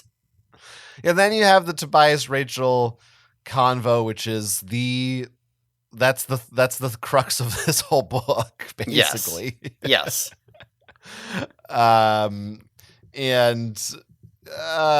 you know, it's them being mad at each other. First, they share a little bit of squid facts because they've both been doing their animal research. Mm-hmm. I don't know where Tobias is doing this research. He reads over people's shoulders at the library. Okay. He waits for someone to take out a marine biology book, and he squints. And he has some pretty, I gotta say, cringe jokes about what TT might stand for. Troubled teen, total turmoil, terrible trauma. I guess he's trying to be like a Bill Murray to Sigourney Weaver kind of thing. Is that where he's like kind of aloof? He's like, "Oh, you're dating somebody? No big deal." I don't really know what he's going for. Yeah, it does. I mean, I do think he's kind of. Yeah, he's feeling awkward, and he's like, maybe if I make jokes about it, it'll be, I don't know, because I mean, it is worth noting that Rachel is. When Rachel's like, I don't know, if I went out with him, I would have asked him. Tobias like, oh, you're not? I just assumed that you would have said yes. Like, right. Like, there's some bit here where I think Tobias is like, listen, Rachel, I like you and all, but I am a bird, and I wouldn't blame you. Does he mean that, though? Does he really mean that? I don't think so. What do you mean? I don't think he really wouldn't blame her. Okay, no. I mean, he doesn't say I wouldn't blame you. I don't think he would really not blame her, but I do think the way he comes across here is like he just 100% expects this not to work or be a thing. Like, he's not running under. I think that's a front. I think he fully wants it to be a thing, but he wants it. Yeah. Yeah. Well, I think he also believes it could and should be. But he's just too. I mean, like, he's too afraid to say it out loud, but I think he's like, yeah, she should just, I'm a hawk, she's a girl, it's fine. Yeah, I feel like I took the opposite interpretation, whereas like, he's like, hey, I like Rachel, and she seems to like me, and that's good and all, but also I'm not operating under the illusion that there is any kind of real future here. Well, I think he gets off on being tortured. I think that's true. Yeah, like I think he wants to live in both worlds. He's like, this can never be, but also he's like, but it must be. I don't know. Yeah, there's something, you got something there for sure. He's a dork, I guess, is what I'm trying to say. He is kind of a dork. This conversation is about a page long, would you say? That's about right, yeah. It is frustrating to me because I'm like, all right, now we're getting into the juicy stuff. Oh, did you know that we can echolocate? Ah, fuck, shut the fuck up. God damn it. I mean, to be fair, it's mostly just the issue that it's only this. Because if you look at, like, Jake and Cassie, they never have more than, like, well, maybe not never, but they almost never have more than one conversation per book. It's just that they have a conversation every book, and they have, like, moments where it'll be like, and Yeah, then I but looked at Cassie, and she looked at me, kind of I don't thing. feel like Jake and Cassie to me just seems like they get along pretty well. There's not really a lot of unresolved conflict there. Hmm. Rachel and Tobias to me feels like that's the thing. Like Hmm. the will they won't they and the struggle of their relationship I feel like should be at the forefront and it's Hmm. not. Yeah, so, like, they need more attention than Jake and Cassie because they're more Yeah. interesting in that sense. Yeah, it's like Jake and Cassie are well adjusted compared to that. So there's not a lot of drama to mine there. Yeah, like, you're not worried that Jake is not going to end up with Cassie or something. Yeah, Yeah. no, right. It's like, well, yeah, whatever. They're, you know, two cute white and black kids going to school together just seems right. It's Yeah. a community paraphrase. Okay. It's fine. It's I fine. don't get it, so yeah. It doesn't matter. It's not your dinner time for an hour. Leave me alone. Okay, sorry. Um Yeah, all right. So then okay, so where are we at? I mean, that's the scene, Yeah, right?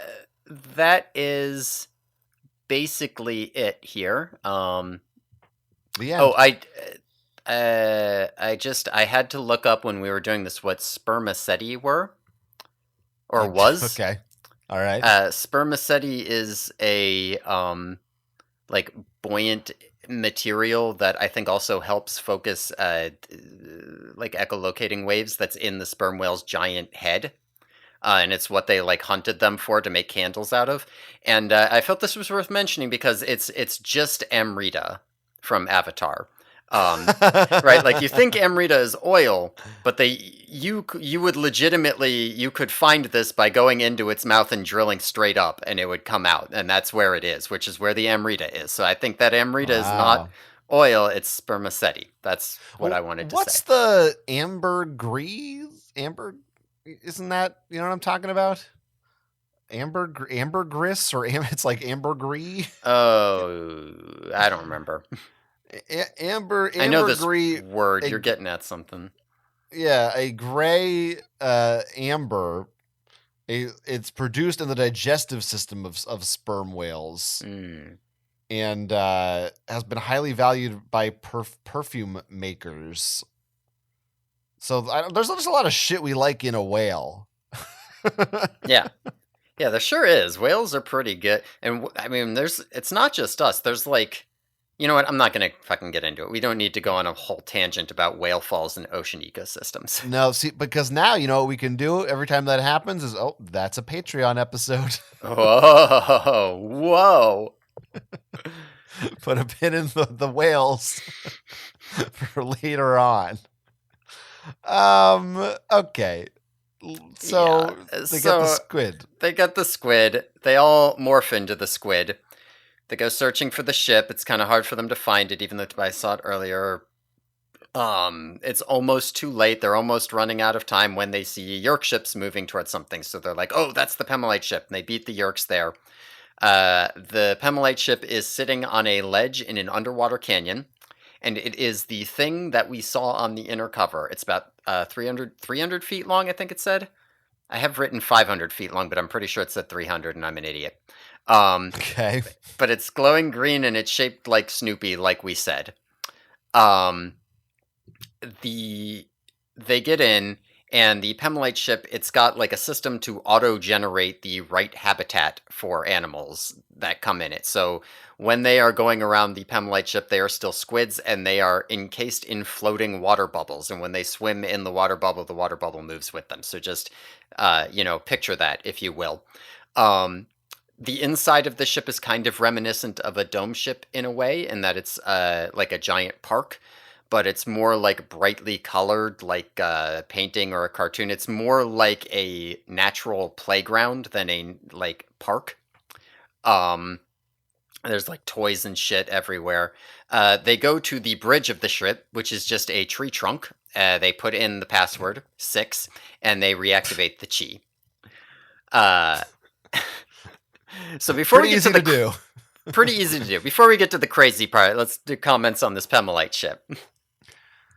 Yeah, I mean, just seeing the picture of it really drove it home, but even reading when they find this ship, it's just hard to get over how fucking goofy the Pemelites are. Yes.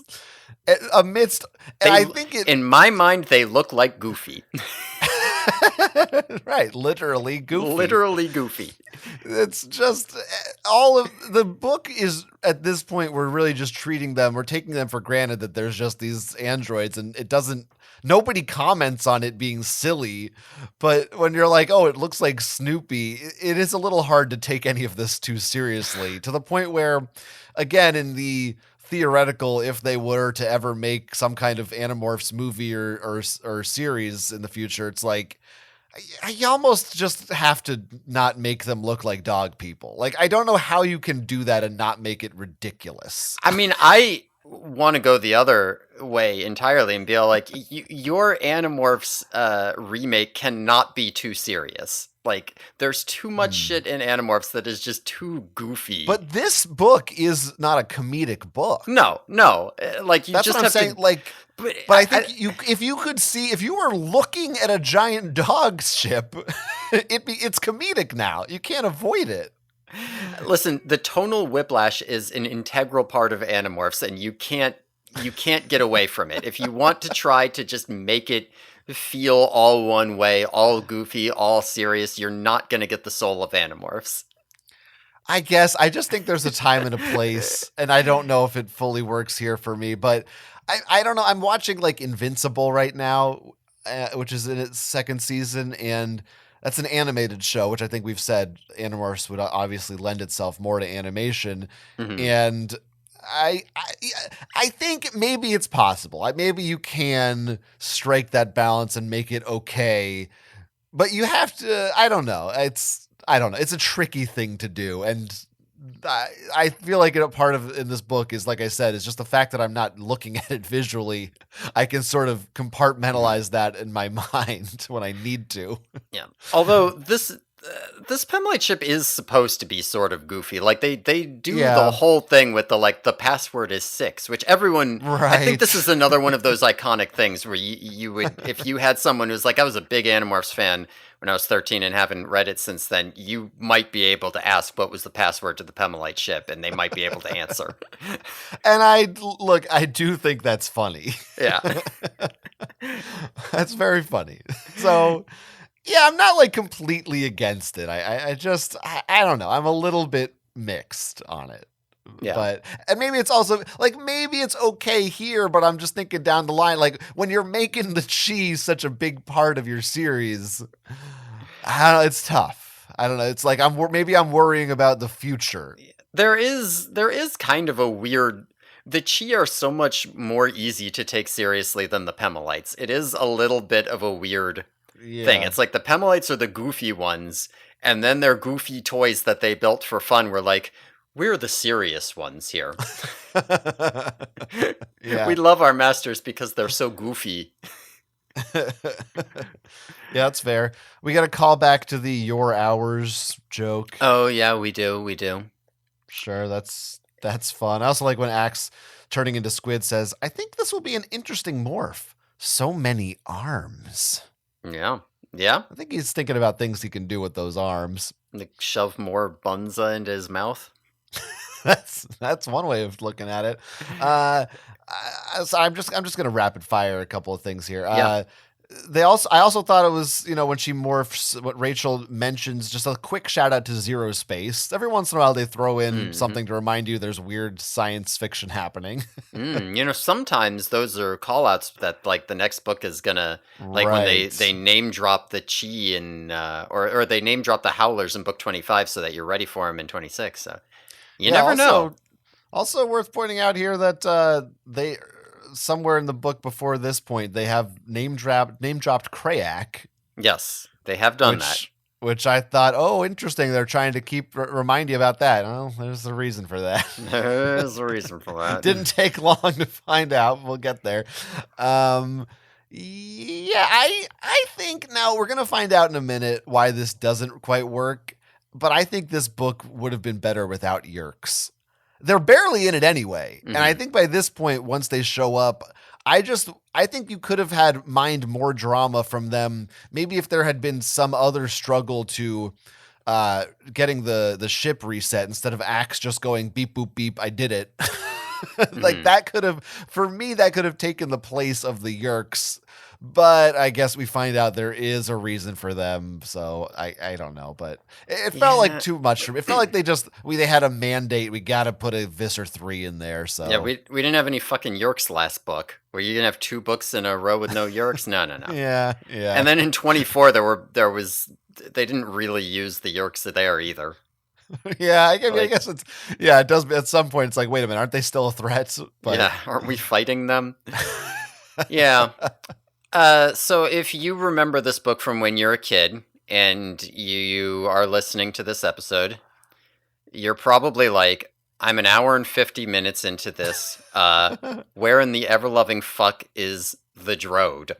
Right? How has he not shown up yet? So 135 pages into this 154-page book. All of a sudden, like I said, they fixed it. They set the sequence, but then a Chi self-destruct sequence gets activated somehow. Like, what? The Chi are going to self-destruct? What? I didn't punch that in. And the Yerks are starting to come in. Oh no! So everything's about to be disaster. And a voice starts talking to them. It's kind of Joker-like, and it's like, oh, the drama, and it's making fun of all of them. And out steps the Drode. The Drode has 2 legs and a stubby tail. It's like leaning forward like a bird or a dinosaur. He's wrinkled and black like a prune or a raisin. And he has like a vaguely human-ish head with like green lips and like Anya Taylor-Joy eyes, like way too far apart. And he seems to know everything about them. When they try to attack him, they just kind of like arc away. So the Drode works for Krayak. And he is here to get payback. But he has rules too. Ooh, he works for Krayak, not here to get. Yeah, ooh, we're here to get payback. Oh, I didn't even realize that. Yeah, continue. whoa. Anyway, he also has rules because he's a Krayak guy. He's like not allowed to kill sentient creatures. So part of that means that even though he's got the Animorphs trapped here with the Yerks coming in, there's got to be some way out for them.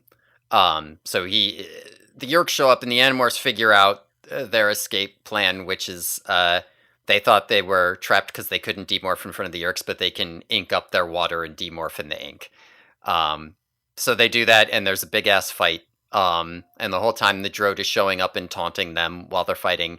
Apparently unseen and unheard by the Yerks, I guess. That is not explicit, but they don't seem to take any note of him, so that must be true. He uses magic to hide himself. Yes. Notably, at some point in this fight, the Drode says that he'll save Rachel if she kills Jake. But anyway, in the middle of this giant fight, Eric shows up. He has swam all the way to the ship since the fight started. He deactivates the self-destruct. He activates a hostility containment program, which puts everyone in slow motion, and the ship kicks all of them out. So the Yerks have to go home, and the Animorphs have to go home. Yes, Eric appears. Yeah. He's just like, oh, I can move again. Here I come. Yeah, they can just like run halfway around their planet if they can move. This is not a problem for them. Yeah, there's Eric. Okay, here he is. Whatever. No fuss. Nothing. It's fine. Mm. No pomp and circumstance. Yes. The Drode. The Drode. I'm not gonna lie to you, John. I don't care for the Drode. You don't care for the Drode? I don't care for the Drode. Love the Drode. Hate the Drode. Are you kind of a Drode head?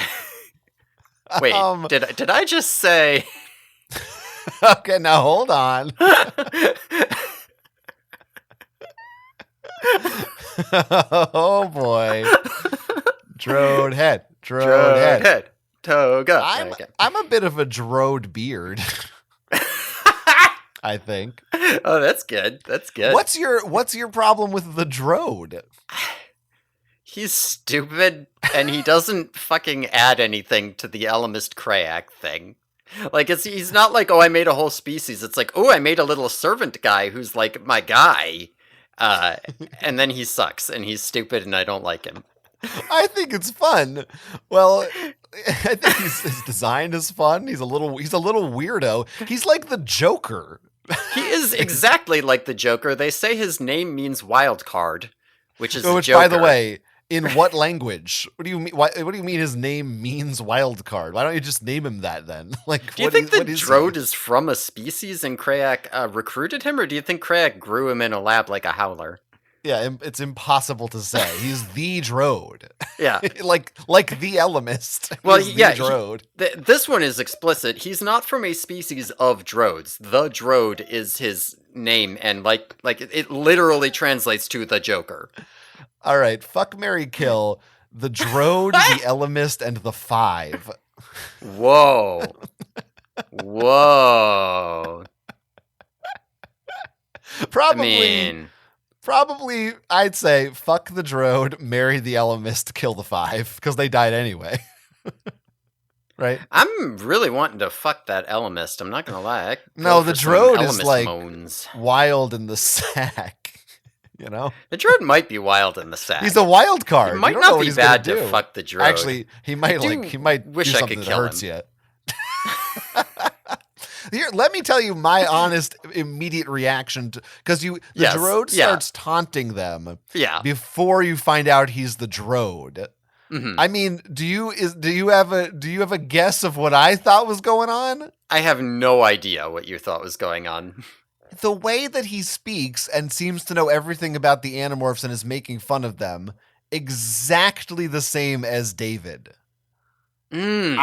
I thought that a little rat was about to pop out.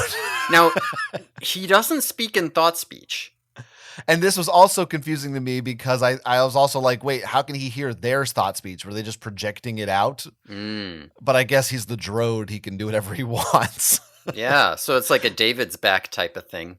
Yeah, that's legitimately because they were all like, huh, that voice, like who could have been orchestrating all this? And I was like, oh shit, this is David's fucking revenge. Yeah, David's revenge. He orchestrated the whale. He orchestrated the chi. He never found out. He only found out they had spies in the Yerks. He never found out about the chi. Well, listen, my new headcanon going forward is that Krayak, just like he was willing to make a deal with Rachel, he found David and he turned him into the Drode. Whoa. Yeah, the Drode is David. Whoa. That's a really good fan theory. I like this. Makes him better. Don't you like him more now, right? Yeah. So cool. Anyway, I'm all right with the Drode. I was fine with them. The rules here, they cannot kill sentient creatures. The Chi are not sentient? Because they're not creatures, they're androids. So he can kill them. We're getting into now discussions of AI and laws of robotics, I guess. I don't know. They seem like they're I don't know. We don't need to get into it. I agree, but listen, these are not the Elemists set these rules with Krayak. The Drode doesn't want to live by these rules. Sure. Okay. Were you at this point kind of looking at the percentage left in the book and being like, what the fuck is this thing? And why there's no more book? Like this thing is here. Honestly, no, I was like, yeah, this makes sense. Okay. They've completely, I'm just used to this now. You're just immune. I was like, actually, really what I'm thinking is like, okay, so I guess now this is going to be the thing maybe is like, instead of a Visser 3 morph, now that Krayak's fully at play here and we've got more Elemist explicitly in the foreground, now I guess it's going to be all about every book we're going to get a new Elemist monster of the week maybe. Or Yeah. not, or sorry, a Krayak monster of the week. Yeah, or like a Krayak can't show up every book because he's too powerful, but we want Krayak to be Right. involved, so we have to make a Drode so the Drode can show up every book or something. Basically, if I'm Visser 3, I'm pissed because I think this guy's eating his lunch right now. It's like, this is, Yeah. fucking cares about, Visser 3 doesn't even get to morph in this book. It's like, who cares about it? Yeah, Right? I don't Or think does, he does. I Does don't think he I don't does. remember him morphing. No, he just like stands there and watches. Yeah, It's, screams a bunch. Krayak is the new hotness. Visser 3, old and busted. Yeah, you're 100% right. We need that I'm all Drode. about that Drode. All about that Drode. There, and in this fight scene, there's also a really weird moment. I don't know if you have a take on this moment where Rachel and a Hork-Bajir lock eyes and have a weird bond for a second. I don't even quite remember this. I was like, did I miss a paragraph? There's like in the middle of a fight, and she crashes into a Hork-Bajir. They both get knocked to the says it knocked him to the ground beneath me. So I guess they're like, she's like on top of him. Whoa.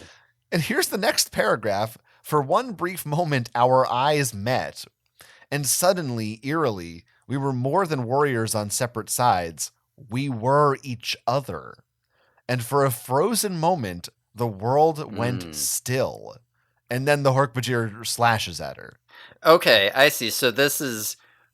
I probably was only half paying attention because I was like, it's a big fight scene. But this does make sense because this ties into the whole like Krayak is courting Rachel, right? And he gives her the whole like, if you kill Jake, I'll be, I'll let you go. You can be on my side.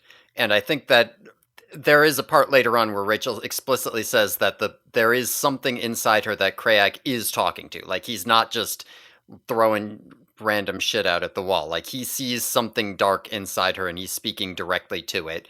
And and so I think that might be what's going here. Like she is she different than this Yerk who is a murderer monster, right? Like because she is too or something, right? Does that make sense? Maybe, I guess. I don't know. It's just I felt like it was so in the middle there without any real intro or Alternatively, maybe they fucked.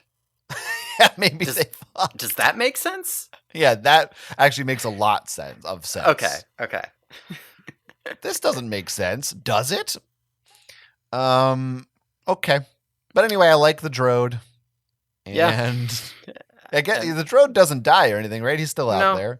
No, the Drode is just like, I can't believe you've got out of my trap, and then like disappears. I mean, I will like to see it from your side. He is a little, he's a little like just Krayak light, I suppose, and it kind of feels like they're trying to give you a new fun big bad, but I don't know that they really build him up enough to make it cool. I think my real problem with him is that up until now, the Elemist and Krayak have seemed very grand. Like they come in and they introduce themselves immediately, like, you will do this for me. And then you have to have a whole book of them doing this thing for them before you realize what it is they actually wanted you to do. Like they're operating on some massive scale. And the Drode shows up and he's just like, oh, I gave you a conundrum. Can you figure it out? Hoo-hoo. He's not on that same scale, but he represents that scale. Here's my fan theory on this one too. I think that since the last book, some kind of line was breached where the Elemist brought the Animorphs into the fight, and like Jake met Krayak in person after seeing him in his dreams, and now Krayak, something has changed where he's allowed to more directly interact with them. And this is like his first foot now into that world. That is a reasonable assumption that the Elemist crossed a line there that allows the Drode to show up. They do say this is payback for what you did last book in here. Right. So it would make sense that he's allowed to do that because of what happened last book. Yeah. The other thing that to me feels a little flat is the idea of him trying to court Rachel. Like, I don't ever believe for a second she would consider it. So, but it kind of, I don't know, sort of, I guess they don't really want me to think that. I guess they're just trying to, make her aware of her dark side and dark tendencies, but it does feel a little hollow to me. Like, come on, I know she's not going to do it. But I don't know. Maybe I'm not supposed to think that. Yeah, I mean, I do think you're not supposed to think that, but they do try to make a whole point where I don't know. I feel like the bit at the end where, because at the very end, Rachel is thinking about it, and she's like, she decides not to tell Jake about it, right? She's like, I could tell Jake that he offered it. I'm going to keep that to myself.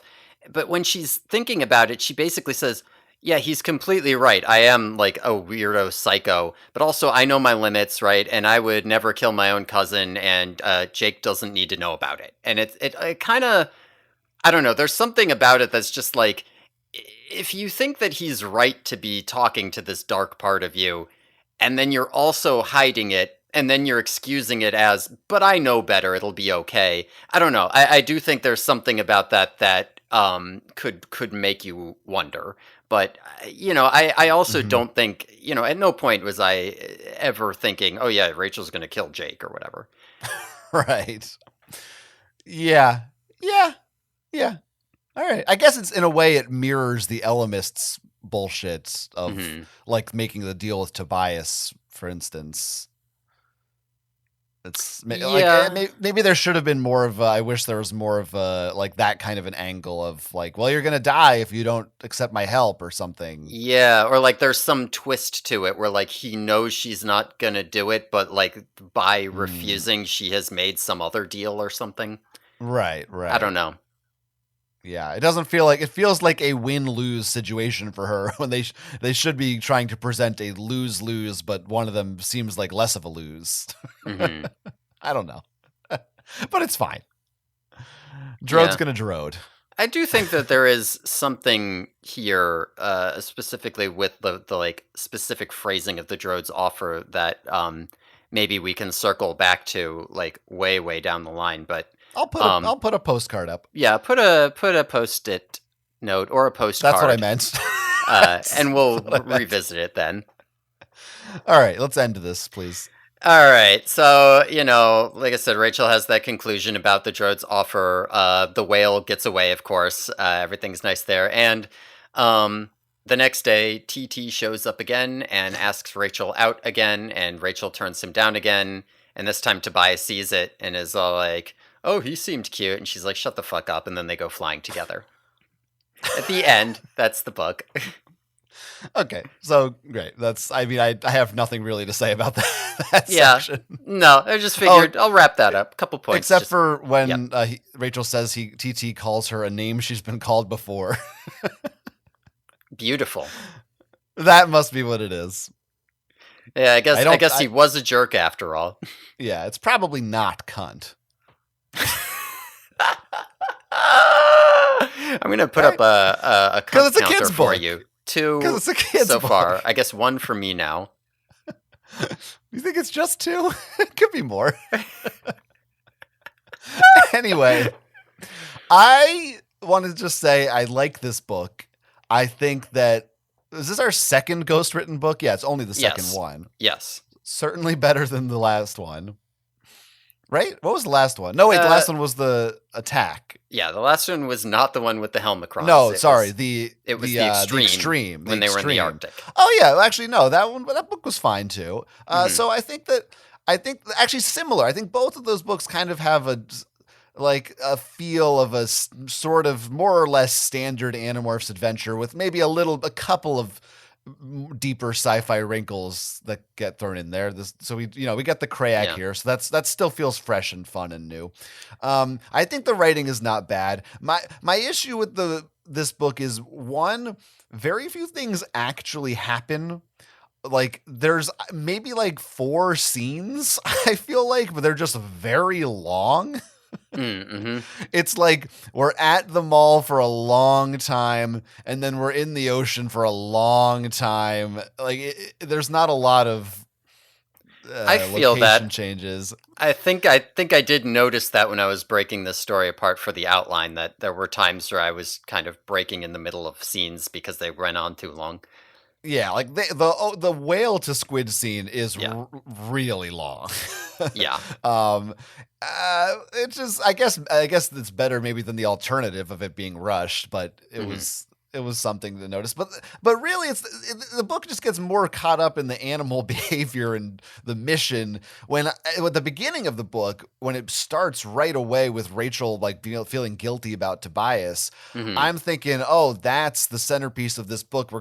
They're gonna deal with that. It's gonna be head on with her and Tobias, and it's just a little piece, and Yeah. it doesn't like the actual mission does not reflect that Have at anything to all. do with it. It's yeah, it Do just you think that that wasn't in K.A. Applegate's outline at all? Like, I think the oh, outline for this book survives if you take that out entirely. It's possible that was added by the ghostwriter. I would fully buy that if K Applegate was just like, here's my ridiculous sci-fi bullshit, and then they were like, maybe the characters should have feelings for each other. And she was like, what, you mean because there's gloobles in them and the gloobles give them love jubles? Well, I don't know, just because they're teenagers with hormones. Oh, Oh, does the love lead to the genocide of a sentient species like I did last book? Well, yeah, maybe there's still a few Helmicrons kicking around somewhere making this happen. Yeah, that makes a uh, ton of sense to me. So it didn't quite like I feel like this book could have been more, but it mhm, didn't. I will say, like, this is one where I don't know if you hadn't told me, I wouldn't have felt like, oh, something's off about this book. It mhm, feels like it belongs in the series. yeah. Yeah, I think I would agree. Although, when I was a kid, I had no idea because they did not make a big deal about switching to ghostwriters at all. They might have just entirely hidden it. I'm not sure if they like ever admitted while it was running that they were doing it. Um, Hmm. I would be surprised if they did. yeah, no, I think at some point on Annabase K. Applegate said something about like getting help with the future books because of her workload, but I don't think they were more explicit than that.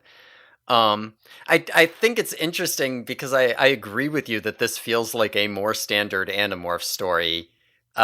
Just kind of a regular line out the plot and boom, boom, boom, hit the beats, which is very funny considering it's got the fucking cheap Hemelite thing. It's got the goddamn Drode at the end, but like Right. you can just look at the ending with the Drode, like, and then a crazy thing happens at the end. Okay, good.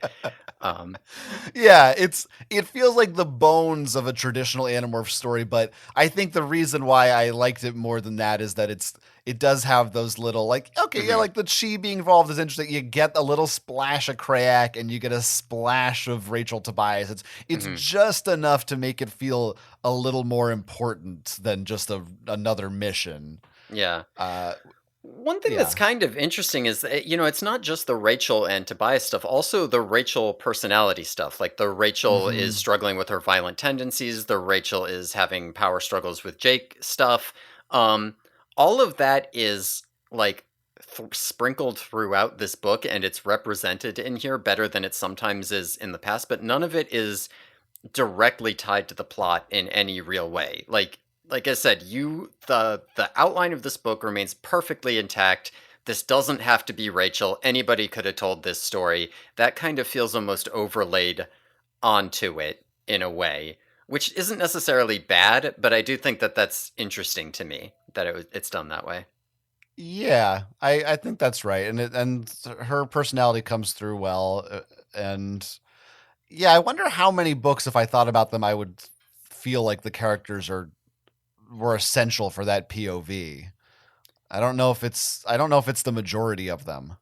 Yeah, no, that's something that I'm kind of thinking about now that like made such a big deal about with the suspicion with the Helmicrons Hmm. it not being a Cassie book. And part of that is in contrast to book 19, which could only have ever been a Cassie book. Right. I do think that 26 is a Jake book. I don't think this is Hmm. very good from a different person's perspective, just as an example here. Yeah, like I feel like I think this. it makes sense as a Rachel book, but you can kind of see where if you really wanted to, you could just slot in another Animorph and kind of give them just replace anger issues with mommy issues or whatever the case may be. Versus some other books, it's like, oh, well, obviously this had to be Axe because like the plot's all about Andalites and shit. Yeah. Or something like that. Like the actual mission plot wasn't important to her, but they injected her personal stuff into it. Yeah, whereas again, if you go to like book 26, I think the fact that you have this like we are trying to lead this mission on an alien planet and we're trying to figure out the right way to navigate it and do this. I think and especially because so much of it is about Krayak and you're trying to build this relationship between Jake and Krayak, like the book doesn't work as well without him. Yeah, agreed. Pop culture? Yeah, let's do it. Okay. They mentioned FedEx drivers. They're at the mall or something. Marco calls Rachel, of course, Xena warrior princess, although I don't think he does in this book. No. but he does. About going on a date with TT, we could go for pizza afterward or to McDonald's or whatever. There are a few emotional problems that can't be made better by shopping Old Navy and Express. Now, we're at the mall, so there's a bunch of store references. I'm probably not going to hit all of them every time, but so, bear with me. Rachel targets the Limited, but she doesn't limit herself to Target. Ooh, the body shop. Cool. What did you get? She inquires of Cassie.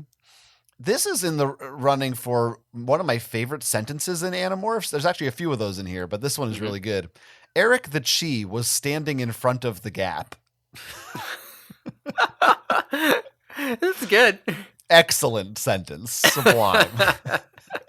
It also kind of feels like, if you're rehearsing, if you're about to go on stage, Eric the Chi was standing in front of the Gap. Eric the Chi was standing in front of the Gap, Yeah, I hear it. Okay. What's he going to find at 9 West? A nice pair of sandals? Okay. Of course, they go to Spencer's Gifts, where they have, among other things, X-Files memorabilia. Yeah, that's what they're known for. We propped Eric up in the corner between a stack of Star Wars posters and a life-sized replica of the Alien from the movie Alien. Xenomorph, too obscure for kids' books. Oh, yeah. Now here's where I have to ask you a question because there's a kid wearing a shirt in this scene, and I believe what is on the shirt is referenced 2 times, and one of mine had a different, what I assume is a typo, but I actually don't know which one is the correct one. So what is the kid wearing on his shirt? Can you tell me? Maybe I have to double check. What did you write down? I have written down Hanson with S-O-N. Yeah, right. I have written down. Yeah, no, Hanson, I'm assuming is correct. So I assume this probably is an ebook typo, but I don't know. I'd be curious if it's in the print version. The first time he came up, it said he was wearing a Manson shirt, which I thought Charles, but probably Marilyn. Which could also it actually makes more sense if a kid in Spencer's is wearing a Marilyn Manson shirt than a Hanson shirt. That would make more sense. But both of them are active at this time in 1999. They're both very plausible shirts to be worn. All right. So in my version, yes, there are 2 instances of Hanson and 0 instances of Manson. All right. Or at least not in my version. In my PDF version. I didn't check my actual book because I can't control F that. Sure, that's fair. Okay. So I'm going to assume that it's a Hanson shirt, but I don't know. What a fun mystery, wasn't it, folks? Next up, Tommy Hilfiger underwear. Rachel says, sorry, they don't have a Walmart at the mall. Just kind of a snob. King Kong versus Godzilla. This one is another question mark. They reference a lava lamp. I tried to find this. I don't think lava lamp is technically a trademark, but there is a company that is the one who primarily makes them, and they have some other trademarks related to lava lamps, so maybe a gray area. I think it might have been capitalized one time in the book that I have, so I don't know. The Tin Man and the Wizard of Oz. The masks they're going through. They have Clinton Gingrich and Mm-hmm. and a Teletubby, Dipsy, I think. That's not Dipsy, actually. That's Tinky Winky. Dipsy's green and has the straight up thing. Tinky Winky's the one with the triangle. Who's the little red one? Poe. Little taste of the conversation there. Mm-hmm. That's the We kind didn't of mention banter you get in this book. we got Newt Gingrich here as well as Clinton, so Yeah, that's true. it's pretty fun. Another one. There's a little bit of a repeat, but again, I think maybe one of the best sentences. A minute later, a gorilla wearing a sandwich board sign for a misspelled movie carried a very trendily dressed Bill Clinton over his shoulder out of the mall. Where else can you find that but Animorphs? That nowhere. We mentioned again that the dressing room in the Gap is a Yerk Pool entrance. Make a joke about AOL standing for Androids Online. No jokes about WAA, however. Yeah, we forgot about that. Do we have to discover the Fountain of Youth and come up with a low-fat cookie that tastes as good as Mrs. Fields's too?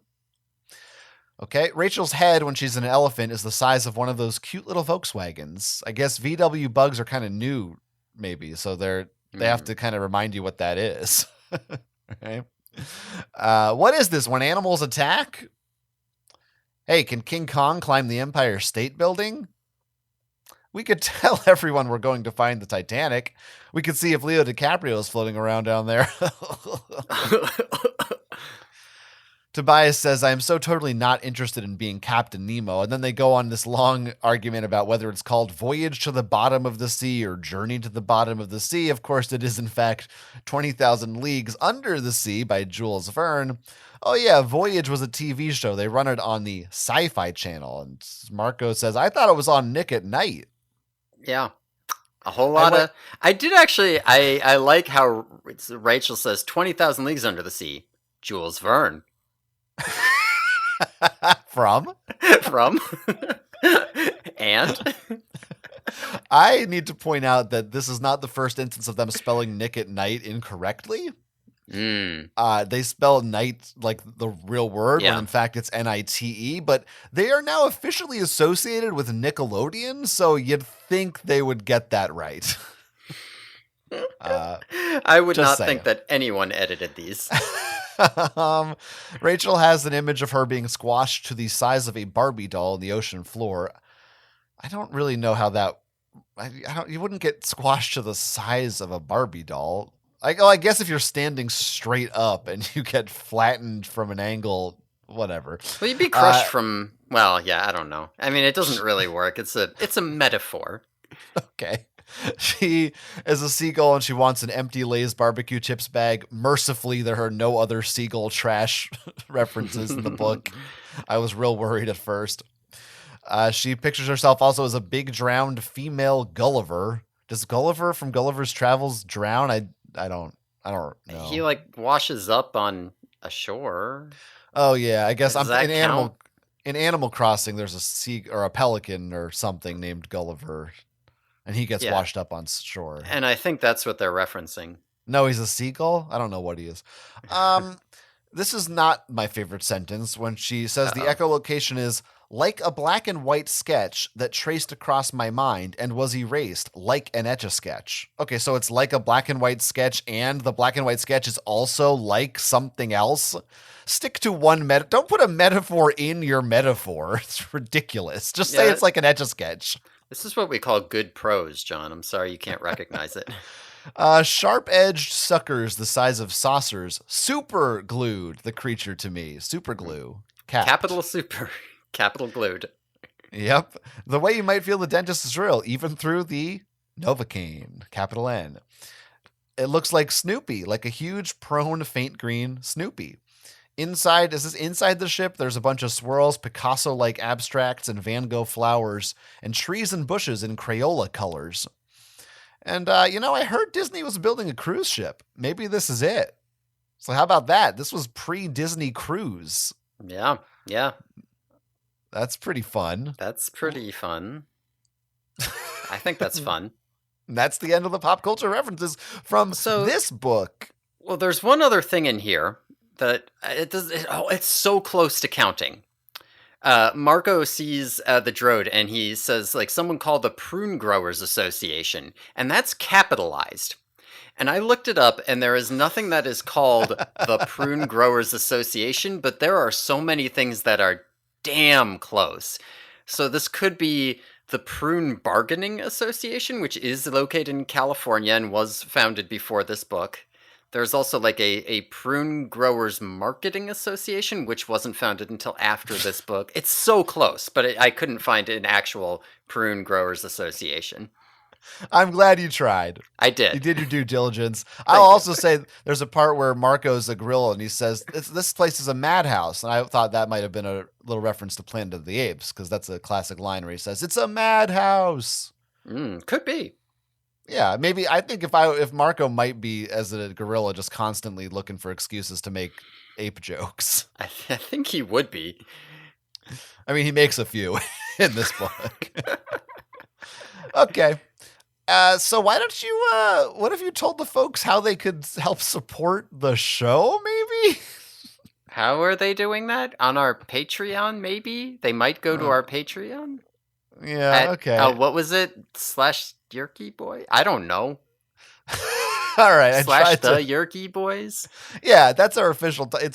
If it exists, it's patreon.com /the Yerky Boys. Yeah, I don't even remember what you said.